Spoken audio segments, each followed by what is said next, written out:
Hello everyone, स्वागत है आप लोगों का हमारे यूट्यूब चैनल ग्लैंस एकेडमी पर। जैसा कि आप लोगों को पता है दोस्तों कि हम लोग यूपी पीसीएस प्रीलिम्स 2023 को ध्यान में रख के प्रीवियस ईयर पेपर की सीरीज़ कर रहे हैं, जिसमें हम लोगों ने 2022, 2021 और 2020 को कंप्लीट कर लिया है और आज हमारी टेस्ट सीरीज़ होगी 2019।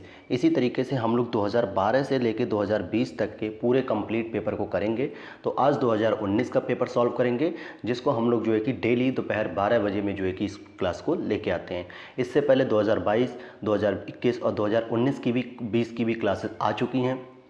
अगर अभी तक आप लोगों ने उसे नहीं देखा है तो प्लीज़ जाइए, उस पर देखिए और कैसे जो है कि प्रीवियस ईयर पेपर से आगामी परीक्षा जो आपकी एमपी पीसीएस, यूपी पीसीएस जो 14 मई को है, यूपीएससी, यूपीआरओ एआरओ में बनने की संभावना रहती है। तो वहाँ पे बहुत अच्छे से डिटेलिंग मैंने की है। साथ ही साथ दृष्टि आईएएस और ध्येय आईएएस के मॉडल टेस्ट पेपर भी कराए जा रहे हैं यूपी पीसीएस के लिए, और घटना चक्र की कंप्लीट सीरीज़ भी कराई जा रही है। दूसरी एक जानकारी, अगर आप लोग इसकी पीडीएफ लेना चाहते हैं तो प्लीज़ डिस्क्रिप्शन बॉक्स में जो टेलीग्राम लिंक है उसको ज्वाइन करिए। वहाँ पे सभी टेस्ट पेपर की और अदर इन्फॉर्मेशन की न्यूज़ वहाँ पे मिलती है, साथ ही साथ पीडीएफ्स भी प्रोवाइड की जाती हैं। तो शुरू करते हैं बिना किसी टाइम वेस्ट किए हुए 2019 का टेस्ट पेपर, और जिसमें पहला क्वेश्चन हम लोग सॉल्व करेंगे। तो आप लोग डिस्प्ले पे देख पा रहे होंगे यूपी पीसीएस प्री परीक्षा 2019, जो कि पहला प्रश्न पत्र है और ये 15 दिसंबर 2019 को संपन्न हुआ था। तो शुरू करते हैं हम लोग पहले प्रश्न से। थोड़ा सा इसको जूम कर लेते हैं, बड़ा कर लेते हैं। तो पहला क्वेश्चन हमारा कह रहा है, मानव शरीर में निम्नलिखित में से कौन सी ग्रंथि अंतःस्रावी और बहिःस्रावी दोनों ही प्रकार की ग्रंथि होती हैं।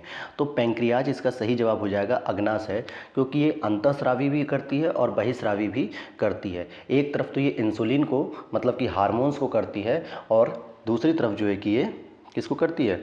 तो आइए देख लेते हैं यहाँ पे कि अग्नाशय एक मिश्रित ग्रंथि है जो बहिर्स्रावी और अंतःस्रावी दोनों प्रकार के ऊतक या कोशिकाएं होती हैं। अग्नाशय के दो काम होते हैं, बहिर्स्रावी यह मुख्यतः पाचन में सहायक होती है और अंतःस्रावी यह मुख्यतः रक्त शर्करा को विनियमित करती है। यानी कि जो ब्लड में जो शर्करा होती है, जिसे हम लोग कहते हैं शुगर बढ़ जाना या डायबिटीज़ हो जाना, इसको कंट्रोल करती है। क्वेश्चन नंबर सेकंड है, निम्नलिखित में से किस पदार्थ में कैल्शियम विद्यमान होता है। चीनी मिट्टी, कोरंडम, जिप्सम, टैल्क।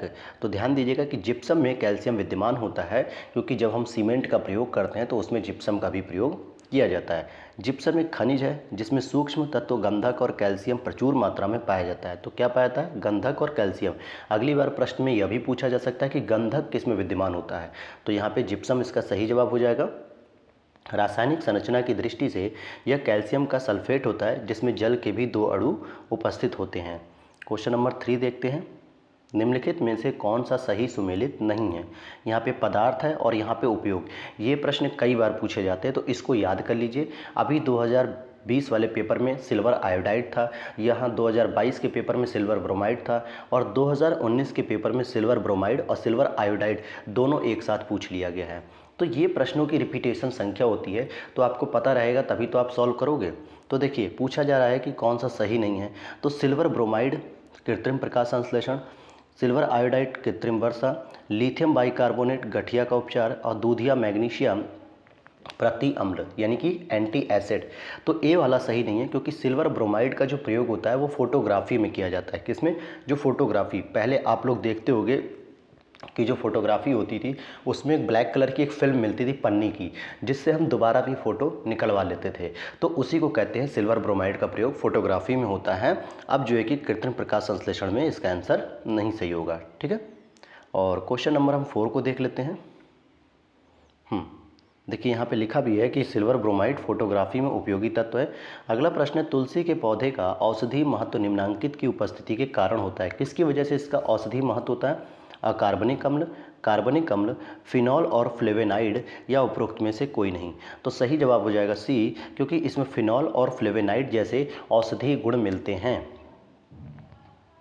क्या कहता है, तुलसी का जो साइंटिफिक नेम है वो है ऑसीमम सेक्टस, एक औषधि पौधा है। इसमें महत्वपूर्ण फाइटो रसायन पाए जाते हैं जो अपने प्रदाहनाशी तथा प्रतिऑक्सीकारक गुणों के कारण विभिन्न रोगों में सुरक्षा प्रदान करते हैं। तुलसी के पत्ते के अर्क में फ्लेवेनाइड, सोपानिन, ग्लाइकोसाइड, फिनॉल आदि उपस्थित होते हैं, जो इसके औषधि गुणों में वृद्धि करते हैं। क्वेश्चन नंबर 5 है, इकोसिस्टम के संबंध में निम्न में से क्या सही है? तो क्या सही पूछा जा रहा है? प्राथमिक उपभोक्ता उत्पादक पर न्यूनतम रूप से आश्रित होते हैं। गलत। जो प्राथमिक उपभोक्ता होते हैं, जो शाकाहारी होते हैं, वो तो मुख्य रूप से पेड़ पौधों पर ही आश्रित होते हैं, वरना और वो क्या खाएंगे? मांस तो खाते नहीं हैं। तो पहला तो गलत हो गया। दूसरा, प्राथमिक उपभोक्ता उत्पादकों की संख्या से अधिक होते हैं। अगर ऐसा होगा कि हरियाली जो पेड़ पौधे हैं उनसे ज़्यादा उन पर निर्भर रहने वाले जीव जंतु होंगे, तो जाहिर सी बात है जीव जंतु एक समय में सारे उत्पादक खा जाएंगे, तो फिर बचेगा क्या उनके लिए? तो इसलिए उनकी संख्या कम होती, बल्कि उत्पादक यानी हरे वनस्पतियों की संख्या ज़्यादा होती है। दूसरा गलत हो गया। उत्पादक प्राथमिक उपभोक्ता से अधिक होते हैं। बिल्कुल सही बात है कि जो उत्पादक होते हैं प्राथमिक उपभोक्ता से अधिक होते ही होते हैं। वनस्पतियां अधिक रहेंगी तभी तो अधिक से अधिक लोगों का पेट भर पाएंगी, भरण पोषण कर पाएंगी। तो इसीलिए सी ऑप्शन यहाँ पे सही हो जाएगा। तो 5 का क्या हो गया? C option. यहाँ पर देखते हैं, पारिस्थितिकी तंत्र में प्रत्येक पोषण स्तर से आगे बढ़ने पर ऊर्जा का ह्रास होता है और इसी कारण उत्पादकों की संख्या उपभोक्ता से अधिक होती है। पारिस्थितिक तंत्र में शाकाहारियों की संख्या मांसाहारियों से अधिक होती है। ये बात ध्यान रखने वाली बात है कि शाकाहारियों की संख्या मांसाहारियों से अधिक होती है। अगले प्रश्न की ओर चलते हैं, क्वेश्चन नंबर 6। और मैं थोड़ा सा एक गिलास पानी पी लूँ क्योंकि गला सूख जाएगा, फिर तो लंबा क्लास नहीं चला पाएंगे। तो चलते हैं क्वेश्चन नंबर 6 पर। और क्वेश्चन पर आने से पहले एक रिक्वेस्ट ये रहेगी कि दोस्तों इसे अधिक से अधिक शेयर करिए। और इसमें जो लाइक का टारगेट्स है, हमने 100 टारगेट्स रखा है कि आपके लगभग 100 टारगेट्स के रूप में हमें लाइक मिलने चाहिए ताकि हमें मोटिवेशन मिलता रहे। और सब्सक्राइबर जो है कि बढ़ाइए इसके, जो है कि ताकि चैनल पर हम लोग आपके लिए मोटिवेट होकर और भी नई नई सीरीज़ को लाएं। और एक और सुझाव कि आपको अगर लगता है कि टेस्ट पेपर से रिलेटेड कोई सुझाव देना चाहिए, इसमें कुछ और इनोवेटिव आइडियाज़ लाने चाहिए, तो बिल्कुल स्वागत योग्य है। आप अपने सुझाव कमेंट बॉक्स में दे सकते हैं। तो क्वेश्चन नंबर 6 क्या कहता है? सुपोषण के संदर्भ में निम्नलिखित में से कौन सा कथन सही है? ये प्रश्न 2021 में रिपीट किया गया था। ये प्रश्न 2021 में हूबहू रिपीट किया गया था। यह जल निकाय के पोषक तत्व संवर्धन की एक घटना है। बिल्कुल सही बात है कि इसमें जल निकाय में जो है कि पोषक तत्व की वृद्धि होती है और यह जल में घुलित ऑक्सीजन को कम करता है। यह भी सही है। तो सी ऑप्शन यहाँ पर सही हो जाएगा। लिखा है कि कोई जल निकाय खनिजों और पोषक तत्वों से अत्यधिक समृद्ध हो जाता है तो शैवालों की अत्यधिक वृद्धि होती है और इस प्रक्रिया को ही हम सुपोषण यानी यूट्रिफिकेशन कहते हैं, यूट्रोफिकेशन। और इस प्रक्रिया के परिणाम स्वरूप उस जल में घुलित ऑक्सीजन की मात्रा में कमी होते हैं जिससे जीव जंतु मरने लगते हैं। और अगला प्रश्न है 7। मानव गतिविधियों से जो पर्यावर्तित पर्यावरण होता है वो क्या कहलाता है? तो एंथ्रोपोजेनिक पर्यावरण कहते हैं। सामान्य तौर पर प्रकृति पर मानवीय प्रभाव को एंथ्रोपोजेनिक कहा गया है। स्पष्ट है कि मानव गतिविधियों से परिवर्तित पर्यावरण एंथ्रोपोजेनिक पर्यावरण भी कहलाता है। अगला प्रश्न है, निम्नलिखित में कथनों में से कौन सा कथन सत्य नहीं? अब यहाँ पे गलत कथन की पहचान करनी है। सत्य नहीं का मतलब क्या हो गया? गलत कथन को पहचानना होता है। तो क्या है? भूमध्य रेखा से ध्रुवों की ओर जाति विविधता में वृद्धि होती है। यही बात गलत हो गई क्योंकि जो 0 डिग्री होती है जिसके क्षेत्र में सदाबहारी वन आते हैं, अमेजन वर्षा वन आते हैं, मिस्र की नील नदी का जो है कि क्षेत्र आता है, तो ये सारे के सारे क्या होते हैं? भूमध्य रेखा पे बहुत अधिक जीव विविधता होती है। यहाँ पे बहुत अधिक जैविक घटक होते हैं। लेकिन जब आप ध्रुवों की ओर जाओगे, पहाड़ी क्षेत्र की ओर, 90 डिग्री की ओर, तो वहाँ पे ऐसी जैव विविधता नहीं देखने को मिलती है। गिने चुने ही कुछ जानवर वहाँ पे मिलते हैं, गिने चुने वनस्पतियाँ मिलती हैं जिनको आप इजीली काउंट कर सकते हो। लेकिन भूमध्य रेखा पे इतनी विविधता होती है कि आप उसे काउंट भी नहीं कर सकते। तो ए ऑप्शन यहाँ पे गलत है। बाकी देख लो, उष्ण कटिबंधी शीतोष्ण क्षेत्रों की अपेक्षा अधिक जातियों को आश्रय देती है। बिल्कुल सही बात है क्योंकि उष्ण कटिबंधी जो 23.5 डिग्री के आसपास होता है, कर्क और मकर रेखा का जोन, वो शीतोष्ण यानी 60 डिग्री का जो ठंडा प्रदेश होता है, शंकुधारी वन वाला, तो उसकी अपेक्षा ज़्यादा प्रजातियों को आश्रय देता है। विशालतम जैव विविधता अमेजनी वर्षा में पाई जाती है। बिल्कुल सही बात है। और जाति विविधता शीतोष्ण क्षेत्रों से ध्रुवों की ओर घटती जाती है। यह बात बिल्कुल सही है। तो ए ऑप्शन यहाँ पे गलत हो गया क्योंकि यहाँ लिखा है भूमध्य रेखा से ध्रुवों की ओर जाने पर जाति विविधता घटती जाती है। दक्षिण अमेरिका के अमेजन उष्ण कटिबंधीय वर्षा वनों की जैव विविधता पृथ्वी पर सबसे अधिक है। क्यों अधिक है? क्योंकि ये भूमध्य रेखा पर ही स्थित है, इसीलिए यहाँ पे सबसे अधिक पाई जाती है। क्वेश्चन नंबर 9 है, निम्नलिखित में से कौन सा वायु प्रदूषक के जैविक सूचक का प्रसिद्ध उदाहरण है?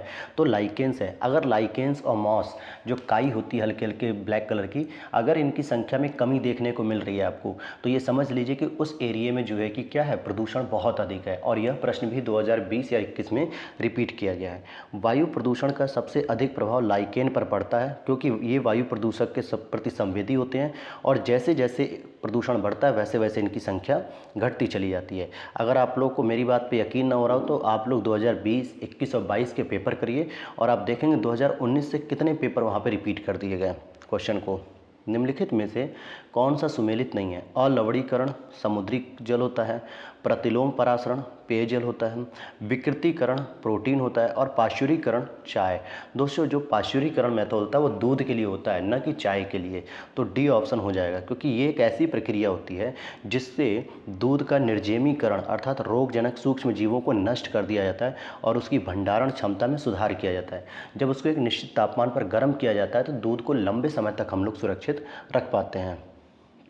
और इसकी खोज किसने की थी? लुई पाश्चर ने की थी। अगला प्रश्न है, निम्नलिखित में से कौन सा एक शाकनाशक यानी कि जो झाड़ियाँ होती हैं, जो घास फूस होती हैं, उसका उदाहरण है? तो सोडियम क्लोरेट। सोडियम क्लोरेट इसका सही उदाहरण हो जाएगा। तो समझते हैं यहाँ पे, शाकनाशी ऐसे रसायन होते हैं जिनका प्रयोग कृषि क्षेत्र में अवांछित खरपतवार, जो घास फूस आ जाती है ना खेतों में, उसको नष्ट करने के लिए किया जाता है, और ये सोडियम क्लोरेट इसका सही जवाब हो जाएगा।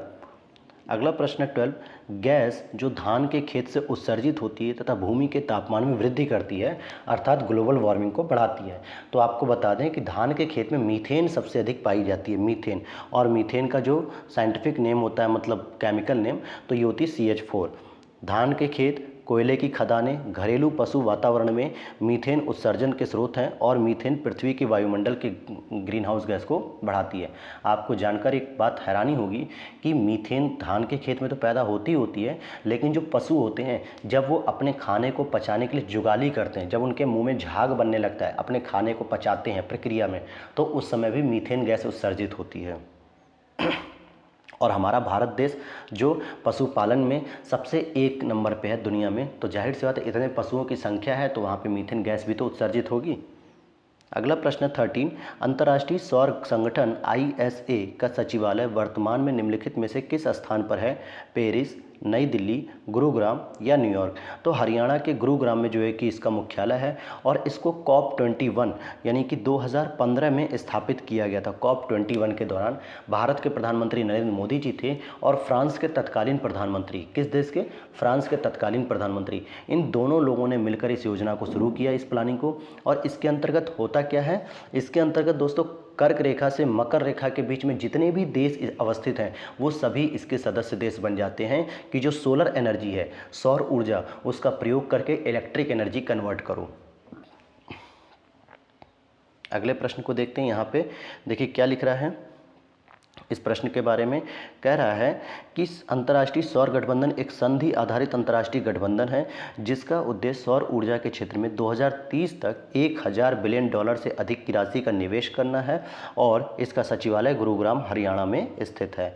तो अगले प्रश्न की ओर देख लेते हैं। क्वेश्चन नंबर 14 क्या कहता है? 100% सौर ऊर्जा पर चलने वाला भारतवर्ष का पहला केंद्र शासित प्रदेश कौन सा हो गया है? तो दमन और दीव। और एक जानकारी और ले लीजिए कि 100% सौर ऊर्जा पर चलने वाला भारत का पहला गांव अगर मैं कहूं तो वो हो जाएगा मोढेरा, और ये कहाँ पे है? गुजरात में है। तो ये मोढेरा इसका सही आंसर होगा। किसका? जब अगर गाँव पूछा जाए, लेकिन यहाँ तो केंद्र शासित प्रदेश पूछा जा रहा है, तो ये दीव हो जाएगा। तो ये चीज़ आपको ध्यान रखनी, दोनों ही चीज़ें मैंने आपको बता दी। और अगला प्रश्न है 15, मानव विकास सूचकांक HDI एवं सतत विकास लक्ष्यों पर आधारित भारतीय राज्यों की वरीयता धनात्मक संबंध है। बिल्कुल सही बात है। और SDG लक्ष्यों के आधारभूत आयाम शिक्षा एवं स्वास्थ्य से घनिष्ठता के साथ अंतर संबंधित है। ये दोनों ही बातें सही हैं और एक दूसरे की व्याख्या भी कर रहे हैं, इसीलिए ए आंसर यहाँ पे सही हो जाएगा। और आइए अब हम देखते हैं यहाँ पर क्वेश्चन नंबर 16। पता नहीं क्यों मुझे डाउट हो रहा था कि कहीं मैंने 2020 का ही तो पेपर दोबारा नहीं उठा लिया, क्योंकि मैक्सिमम क्वेश्चन दोस्तों रिपीट हो रहे हैं 2020-21 के। तो वही मैंने देख रहा था, तो 2019 का ही पेपर है, 20 का नहीं है। पूछा जा रहा है बहुआयामी निर्धनता सूचकांक में सम्मिलित होता है, स्वास्थ्य सम्मिलित होता है, शिक्षा सम्मिलित होती है और जीवन स्तर सम्मिलित होते हैं। तो तीनों ही सम्मिलित होते हैं और यही मानव विकास सूचकांक में भी सम्मिलित होते हैं, लेकिन उसमें पर कैपिटा इनकम को और जोड़ दिया जाता है। तो देख लेते हैं, बहुआयामी गरीबी सूचकांक 100 से अधिक विकासशील देशों में चरम बहुआयामी गरीबी का एक अंतर्राष्ट्रीय मापक है, जिसमें शिक्षा, स्वास्थ्य और जीवन स्तर के संदर्भ को शामिल किया जाता है। अब अगले प्रश्न को देख लेते हैं हम लोग। क्वेश्चन नंबर 17 है, निम्नलिखित घटनाओं को उनके प्रारंभ के काल अनुक्रम व्यवस्थित कीजिए और सही उत्तर का चयन कीजिए। तो अगर हम बात करें वन्य जीव संरक्षण अधिनियम, तो ये कब आया था? 1972 में। जैव विविधता अधिनियम की बात करेंगे तो ये 2002 में आया था। प्रोजेक्ट टाइगर की बात करेंगे तो ये आ जाएगा आपका प्रोजेक्ट टाइगर 1973 में। और प्रोजेक्ट हाथी की बात करेंगे तो 1992। अब सोचिए ये प्रश्न जो है कि सेम रिपीट किया गया है। अब बताइए, ये प्रश्न ही पूरा रिपीट कर दिया गया है, आप देख सकते हैं। तो अब आप इस क्रम में बैठाएंगे तो सबसे पहले तो आएगा 1, क्योंकि 72 में ये हुआ। फिर उसके बाद 73 में प्रोजेक्ट टाइगर 2, फिर तीसरे नंबर पे प्रोजेक्ट हाथी और फिर चौथे नंबर पे जैव विविधता अधिनियम। तो ये आपको इसके ईयर पता होने चाहिए बिल्कुल सही तरीके से। और अगला प्रश्न है, नागरिक पंजीकरण प्रणाली के अंतर्गत कितने दिनों के भीतर जन्म और मृत्यु की घटना को भारत में रजिस्ट्रेशन कराना कानूनी रूप से अनिवार्य कर दिया गया है? तो 21 दिन के भीतर जो है कि अगर किसी बच्चे का जन्म होता है या किसी व्यक्ति की मृत्यु होती है तो उसे 21 दिन के भीतर जो है कि आपको अपने सर्टिफिकेट को प्राप्त करना जरूरी है। और आगे देखते हैं क्वेश्चन नंबर 19, राष्ट्रीय परिवार स्वास्थ्य सर्वेक्षण NFHS 5 में सम्मिलित नहीं किया जाता है। किसको नहीं किया जाता? तो HIV परीक्षण को सम्मिलित नहीं किया गया है, जबकि ब्लड प्रेशर, डायबिटीज़ और मृत्यु का पंजीकरण, इन सभी चीज़ों को शामिल किया गया है। क्वेश्चन नंबर 20 देखते हैं, पर्यावरण कुजनेट्स एक पर्यावरणीय क्षति एवं प्रति व्यक्ति GDP के मध्य संबंध दर्शाता है। इस पर्यावरणीय कुजनेट्स वक्र का आकार किस प्रकार का होता है? तो ए हो जाएगा ऑप्शन उल्टा U आकार। कौन सा होता है आकार? उल्टा U आकार का। क्वेश्चन नंबर 21 देख लेते हैं हम लोग। यहाँ पर लिख रहा है कि सतत विकास मानव समाज के कल्याण हेतु महत्वपूर्ण है। बिल्कुल सही बात है। और सतत विकास से अभिप्राय ऐसे विकास से है जो भावी पीढ़ियों की ज़रूरतें पूरी करने की योग्यता को प्रभावित किए बिना वर्तमान समय की आवश्यकता पूरी करे। तो आर स्टेटमेंट भी सही है। तो यहाँ पे दोनों ही बातें सही हैं और एक दूसरे की व्याख्या भी कर रहे हैं। क्यों? क्योंकि सतत विकास का मतलब होता है कि आज जो चीज़ें आप यूज कर रहे हैं, जिन संसाधनों का प्रयोग कर रहे हैं, आप यह भी मान के चलें कि ये संसाधन आगे की पीढ़ी को भी ज़रूरत है, हमारे बच्चों को, हमारे पोतों को, हमारे आगे की पीढ़ी को भी तो चाहिए। तो जब हम अभी इसको समाप्त कर देंगे, सर्वनाश कर देंगे, तो आगे की पीढ़ी को कैसे मिलेगा? तो इसीलिए सतत विकास कहता है कि आप उतनी ही मात्रा में यूज करो और जितनी मात्रा में आगे की पीढ़ी को भी मिलता रहे।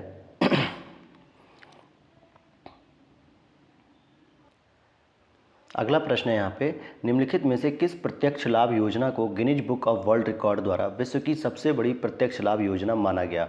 मनरेगा, NSAP, पहल या उपरोक्त में से कोई नहीं? तो इसका सही जवाब हो जाएगा पहल।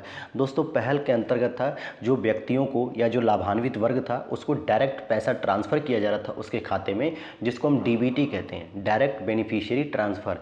और इसी से संबंधित जनधन खाते को जो है कि बहुत कोशिश की गई और जनधन खाते का बहुत अच्छा रिजल्ट रहा। वर्तमान में तो लगभग 48 करोड़ जो है कि जनधन खाते खोल दिए गए हैं, जिससे गरीबों और वंचित वर्गों के खाते में डायरेक्ट उनकी योजनाओं के पैसे पहुँचते रहें। अब आपके सामने एक प्रश्न मैं देता हूं कि आप ये बताइएगा कि जनधन खाते को सबसे पहले किस वर्ष में शुरू किया गया था? ये आप लोग बताएंगे अब ये प्रश्न का उत्तर। और यहाँ पर आप देखेंगे कि वर्ष 2015 में केंद्रीय पेट्रोलियम प्राकृतिक गैस मंत्रालय को उसकी पहल योजना हेतु Guinness book of world records की विश्व प्रसिद्ध सबसे बड़ी प्रत्यक्ष लाभ हस्तांतरण यानी जो नगद हस्तांतरण योजना के रिकॉर्ड का प्रमाण पत्र दिया गया। तो पहली चीज़ ये पहल 2015 में शुरू हुई और केंद्रीय पेट्रोलियम और प्राकृतिक गैस मंत्रालय ने शुरू किया। इसमें क्या था? इसका पूरा नाम था प्रत्यक्ष हस्तांतरित लाभ।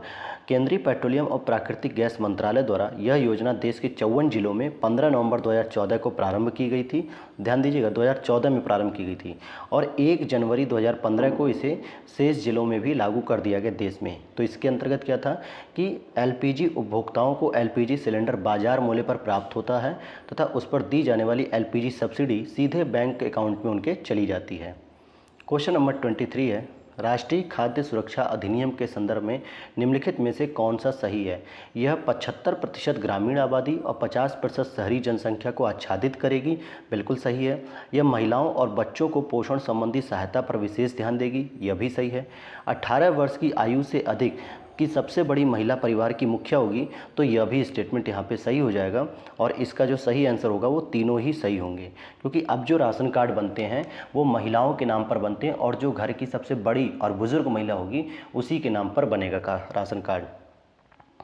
तो यहाँ पर देखते हैं कि देश की जनता को खाद्य एवं पोषण सुरक्षा उपलब्ध कराने के उद्देश्य से 10 सितंबर 2013 को राष्ट्रीय खाद्य सुरक्षा अधिनियम अधिसूचित किया गया था। कब किया गया था? 10 सितंबर 2013 को, जिसमें 75% ग्रामीण जनसंख्या और 50% शहरी जनसंख्या को लाभ प्रदान करना था। और आगे देख लेते हैं, इसमें परिवार को 3 रुपये, 2 रुपये, 1 रुपये के हिसाब से चावल, गेहूं और मोटे अनाज मिलते हैं। और इसमें 5 किलोग्राम मात्रा जो होती प्रति व्यक्ति प्रति माह, यानी एक महीने में एक व्यक्ति को 5 किलोग्राम अनाज मिलेगा। अब अगर आपके घर के राशन कार्ड में अगर 6 लोग हैं तो आपको कितना मिल गया राशन? 5 6 30, तो 30 किलो राशन मिलेगा एक महीने में। और अंत्योदय अन्न योजना के अति निर्धन परिवारों को प्रति परिवार प्रति माह 35 किलोग्राम खाद्यान्न रियायती दर पर प्रदान किया जाएगा। फिर चाहे उनके घर में जनसंख्या 3 ही क्यों ना हो, तो 15 किलो नहीं मिलेगा बल्कि 35 किलो मिलेगा। तो ये वाली बातें हो गई। और अगले प्रश्न को देख लेते हैं। क्वेश्चन नंबर 24 है, क्या कहता है? भारत में पट्टेदारी सुधार के उपायों के संदर्भ में कौन सा कथन सही है?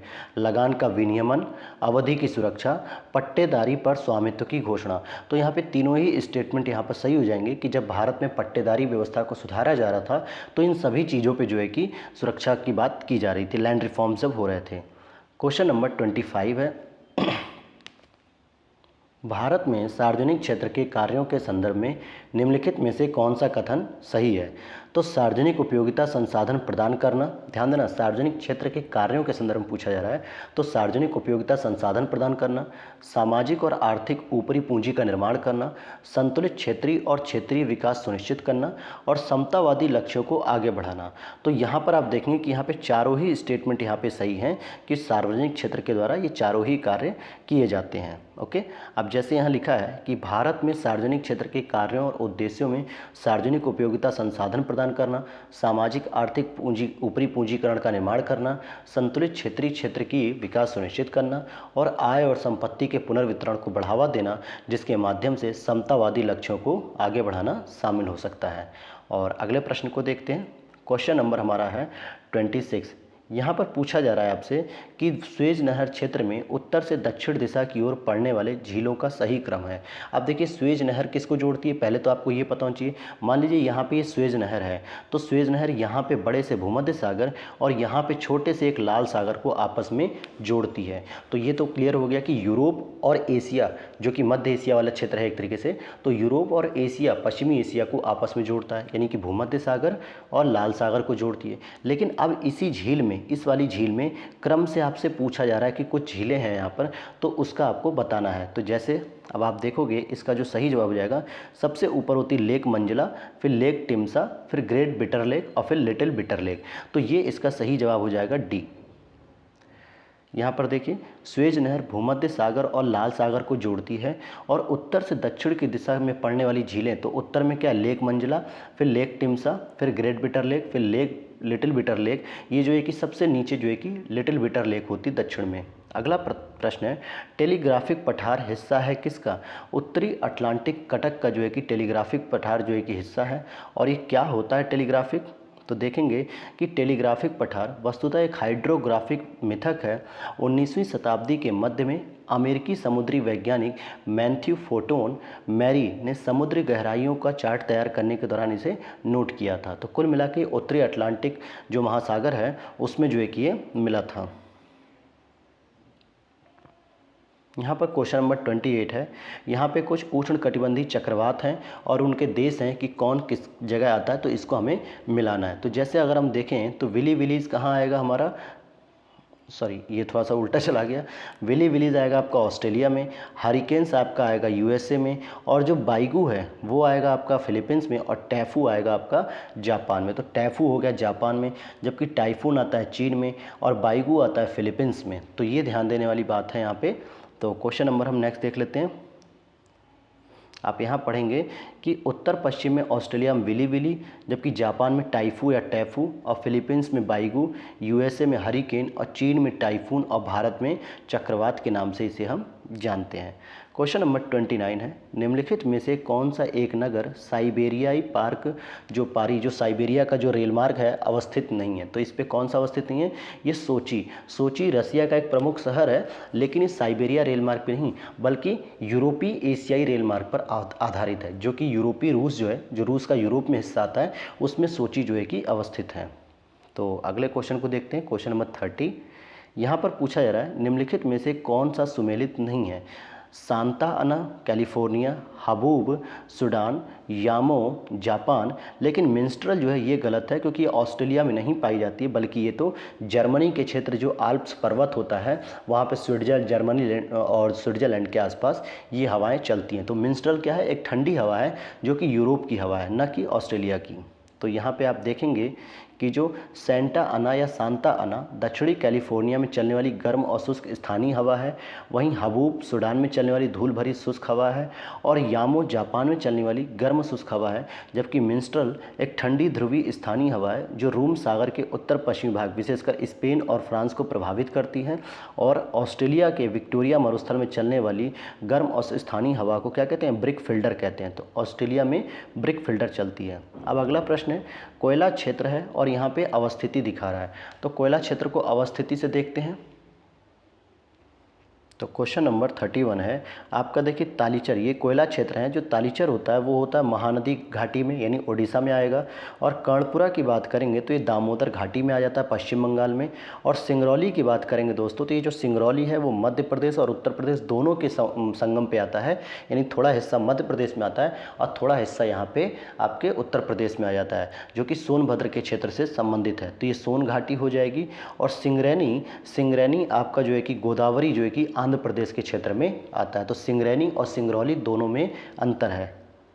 तो ये क्लियर हो गया। यहाँ पे आपको देखिए, यहाँ पे लिखा भी है कि सिंगरैनी अब तेलंगाना में हो गया, गोदावरी घाटी पे। अगला प्रश्न 32, निम्नलिखित में से कौन सी एक चोटी भारत में अवस्थित नहीं है?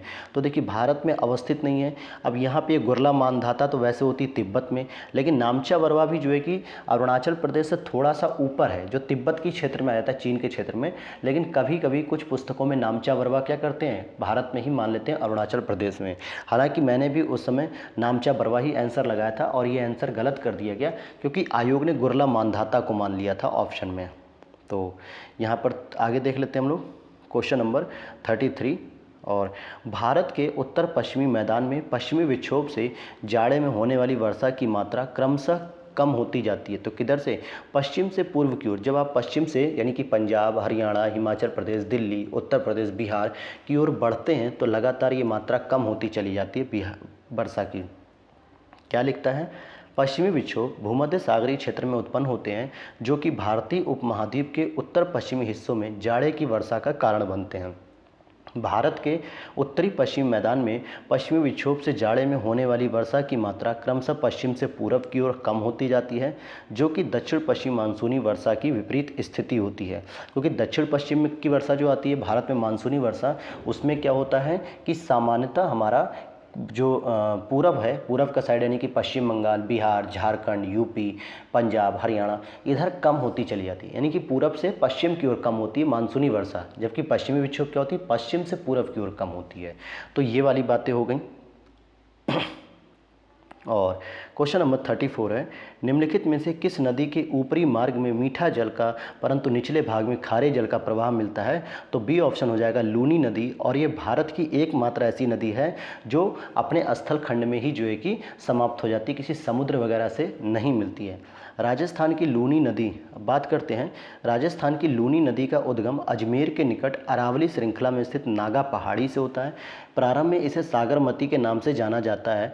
पुष्कर झील से निकलने वाली इसकी सहायक नदी सरस्वती इसमें मिलने के बाद यह लूनी नदी कहलाती है।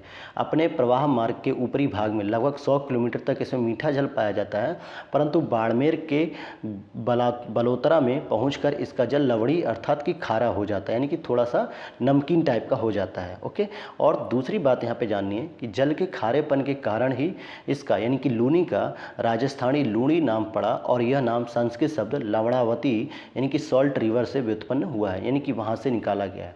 अगला प्रश्न है, मोरीबंद डेल्टा निम्नलिखित में से किस डेल्टा का उपविभाग है? तो ये बंगाल के डेल्टा को ही जो है कि मोरीबंद उप डेल्टा भी कहते हैं।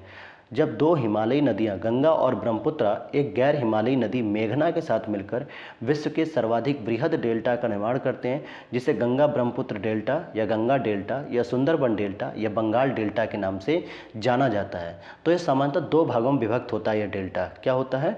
दो भागों में, एक होता है पश्चिम का निष्क्रिय डेल्टा और पूर्वी का सक्रिय मेघना डेल्टा में विभाजित किया जाता है। तो जो पश्चिमी निष्क्रिय डेल्टा को पुनः तीन विभागों में बांटते हैं, मोरीबंद डेल्टा, प्रौढ़ डेल्टा और ज्वार सक्रिय डेल्टा।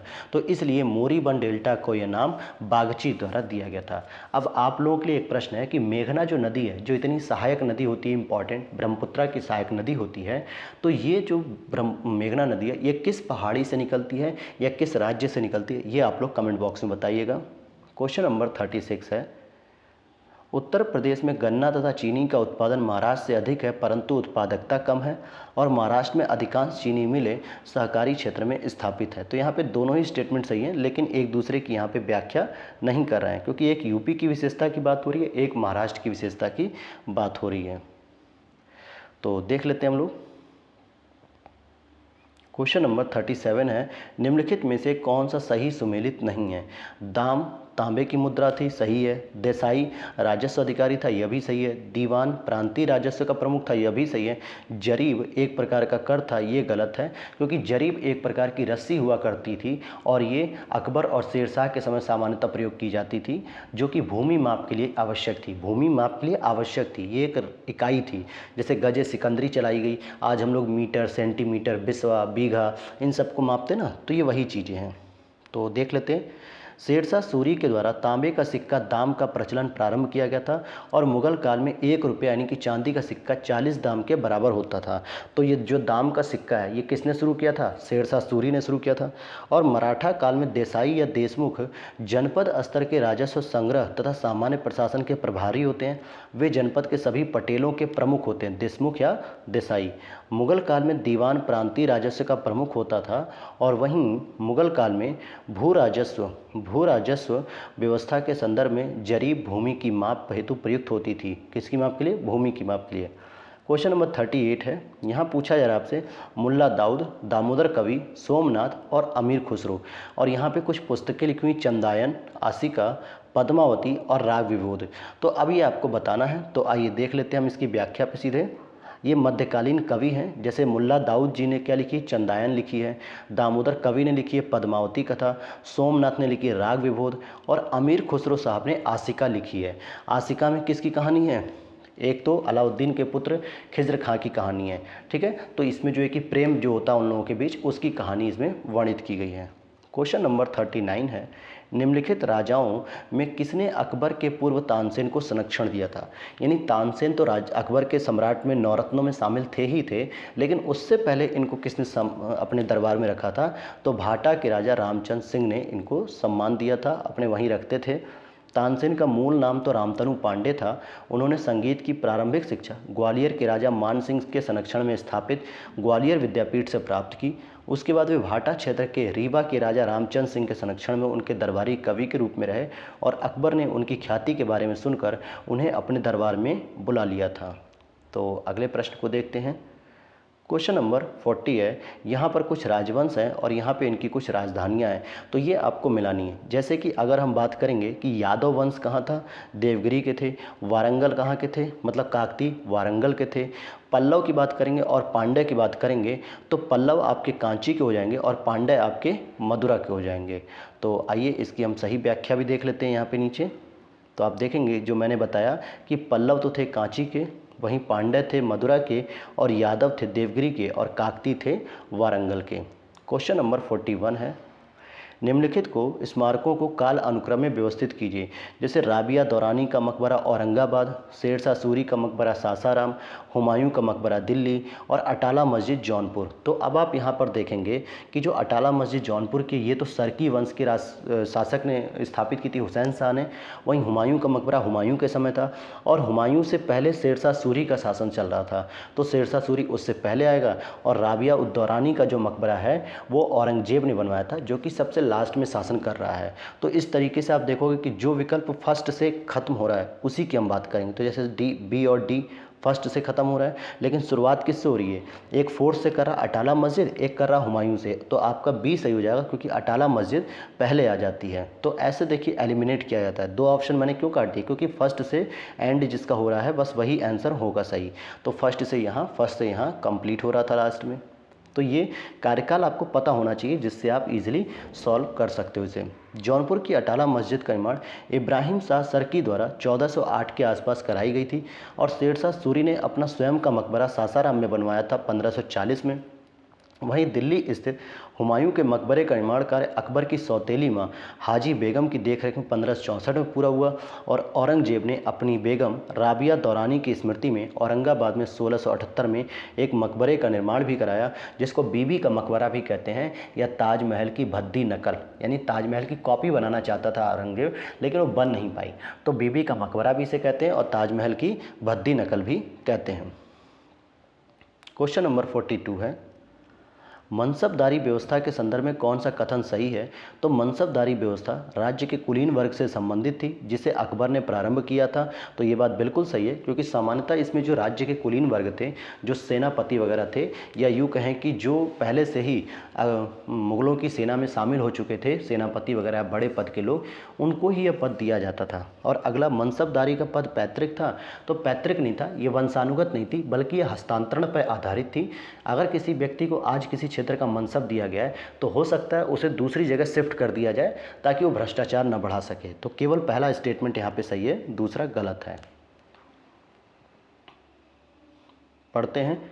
मुगल काल में मनसबदारी पद्धति की शुरुआत अकबर के शासनकाल में उसने अपने 11वें वर्ष 1567 से मानी जाती है, जिसमें जात और सवार पद का विभाजन 1595-96 में किया गया था। मनसब मुगल नौकरशाही में पद और वरीयता क्रम निर्धारित करता है। यह प्रशासनिक और सैन्य पद दोनों था, क्योंकि जो जात पद था ये तो प्रशासनिक था, और जो सवार पद था ये सैन्य उत्तरदायित्व से संबंधित था। मनसबदारों की नियुक्ति और उनका वरीयता क्रम बादशाह निर्धारित करता था। केवल सेवा काल तक ही यह पद रहता था, अर्थात यह पद वंशानुगत या पैतृक नहीं था। जब तक आप उस सेवा में हो तभी तक आपको मनसबदारी मिलेगी। अगला प्रश्न है, यहाँ पे संधियाँ दी हुई हैं, और यहाँ पे कुछ संधियाँ हैं और यहाँ पर कुछ वर्ष हैं। जैसे इलाहाबाद की संधि 2 हुई थी। बक्सर के युद्ध होने के बाद पहली संधि हुई थी, और एक दूसरी संधि 12 अगस्त 1765, और दूसरी हुई थी 16 अगस्त 1765 को। तो ये 2 संधियाँ हुई थी। तो ये तो हो जाएगा आपके बक्सर के युद्ध के बाद 1765 में। वहीं मंगलौर की संधि की अगर हम बात करेंगे, तो ये 1784 में जो दूसरा आंग्ल मैसूर युद्ध हुआ था, जिस समय किया गया था, जिसमें हैदर अली जो है कि मारा भी जाता है। तो ये हो गया 1784 में। तीसरा सालबाई की संधि जो मराठों और अंग्रेज़ों के बीच में हुई थी, 1782 में हुई थी। तो ये हो जाएगी, जिसको कहा जाता है शांति काल की संधि, कि इसके बाद यह कहा गया था कि अंग्रेज अपने क्षेत्र में रहेंगे और मराठा अपने क्षेत्र में रहेंगे, कोई एक दूसरे के मामलों में इंटरफेयर नहीं करेगा। और वहीं मद्रास की संधि की बात करेंगे, तो ये पहले आंग्ल मैसूर युद्ध के द्वारा समाप्त होती है 1769 में। तो ये हो जाएगा सही जवाब यहाँ पर। तो ये मैंने मैचिंग कर दी है, और आप यहाँ पर देख सकते हैं। आवश्यकता पड़े तो स्क्रीनशॉट जरूर ले लीजिए, क्योंकि ये कुछ महत्वपूर्ण संधियां हैं जो कि आपसे पूछी जाती हैं। देखिए यहाँ लिखा है कि इलाहाबाद की प्रथम संधि अंग्रेजों और मुगल सम्राट शाह आलम द्वितीय के साथ हुई थी, और इसमें 12 अगस्त 1765 को हुई। जबकि इलाहाबाद की जो दूसरी संधि थी वो अंग्रेजों और अवध के नवाब शुजा-उद-दौला के बीच हुई 16 अगस्त 1765। तो इलाहाबाद की 2 संधियाँ हुई थी। और फिर मंगलौर की संधि द्वितीय आंग्ल मैसूर युद्ध 1780-84 तक जो चला, उसमें टीपू सुल्तान के मध्य हुई थी 1784 में। क्यों? क्योंकि हैदर अली इसी युद्ध में मारा गया था, दूसरे में ही, जबकि उसका बेटा टीपू सुल्तान 1799 के चौथे आंग्ल मैसूर युद्ध में समाप्त होता है। तो आगे देख लेते हैं हम लोग।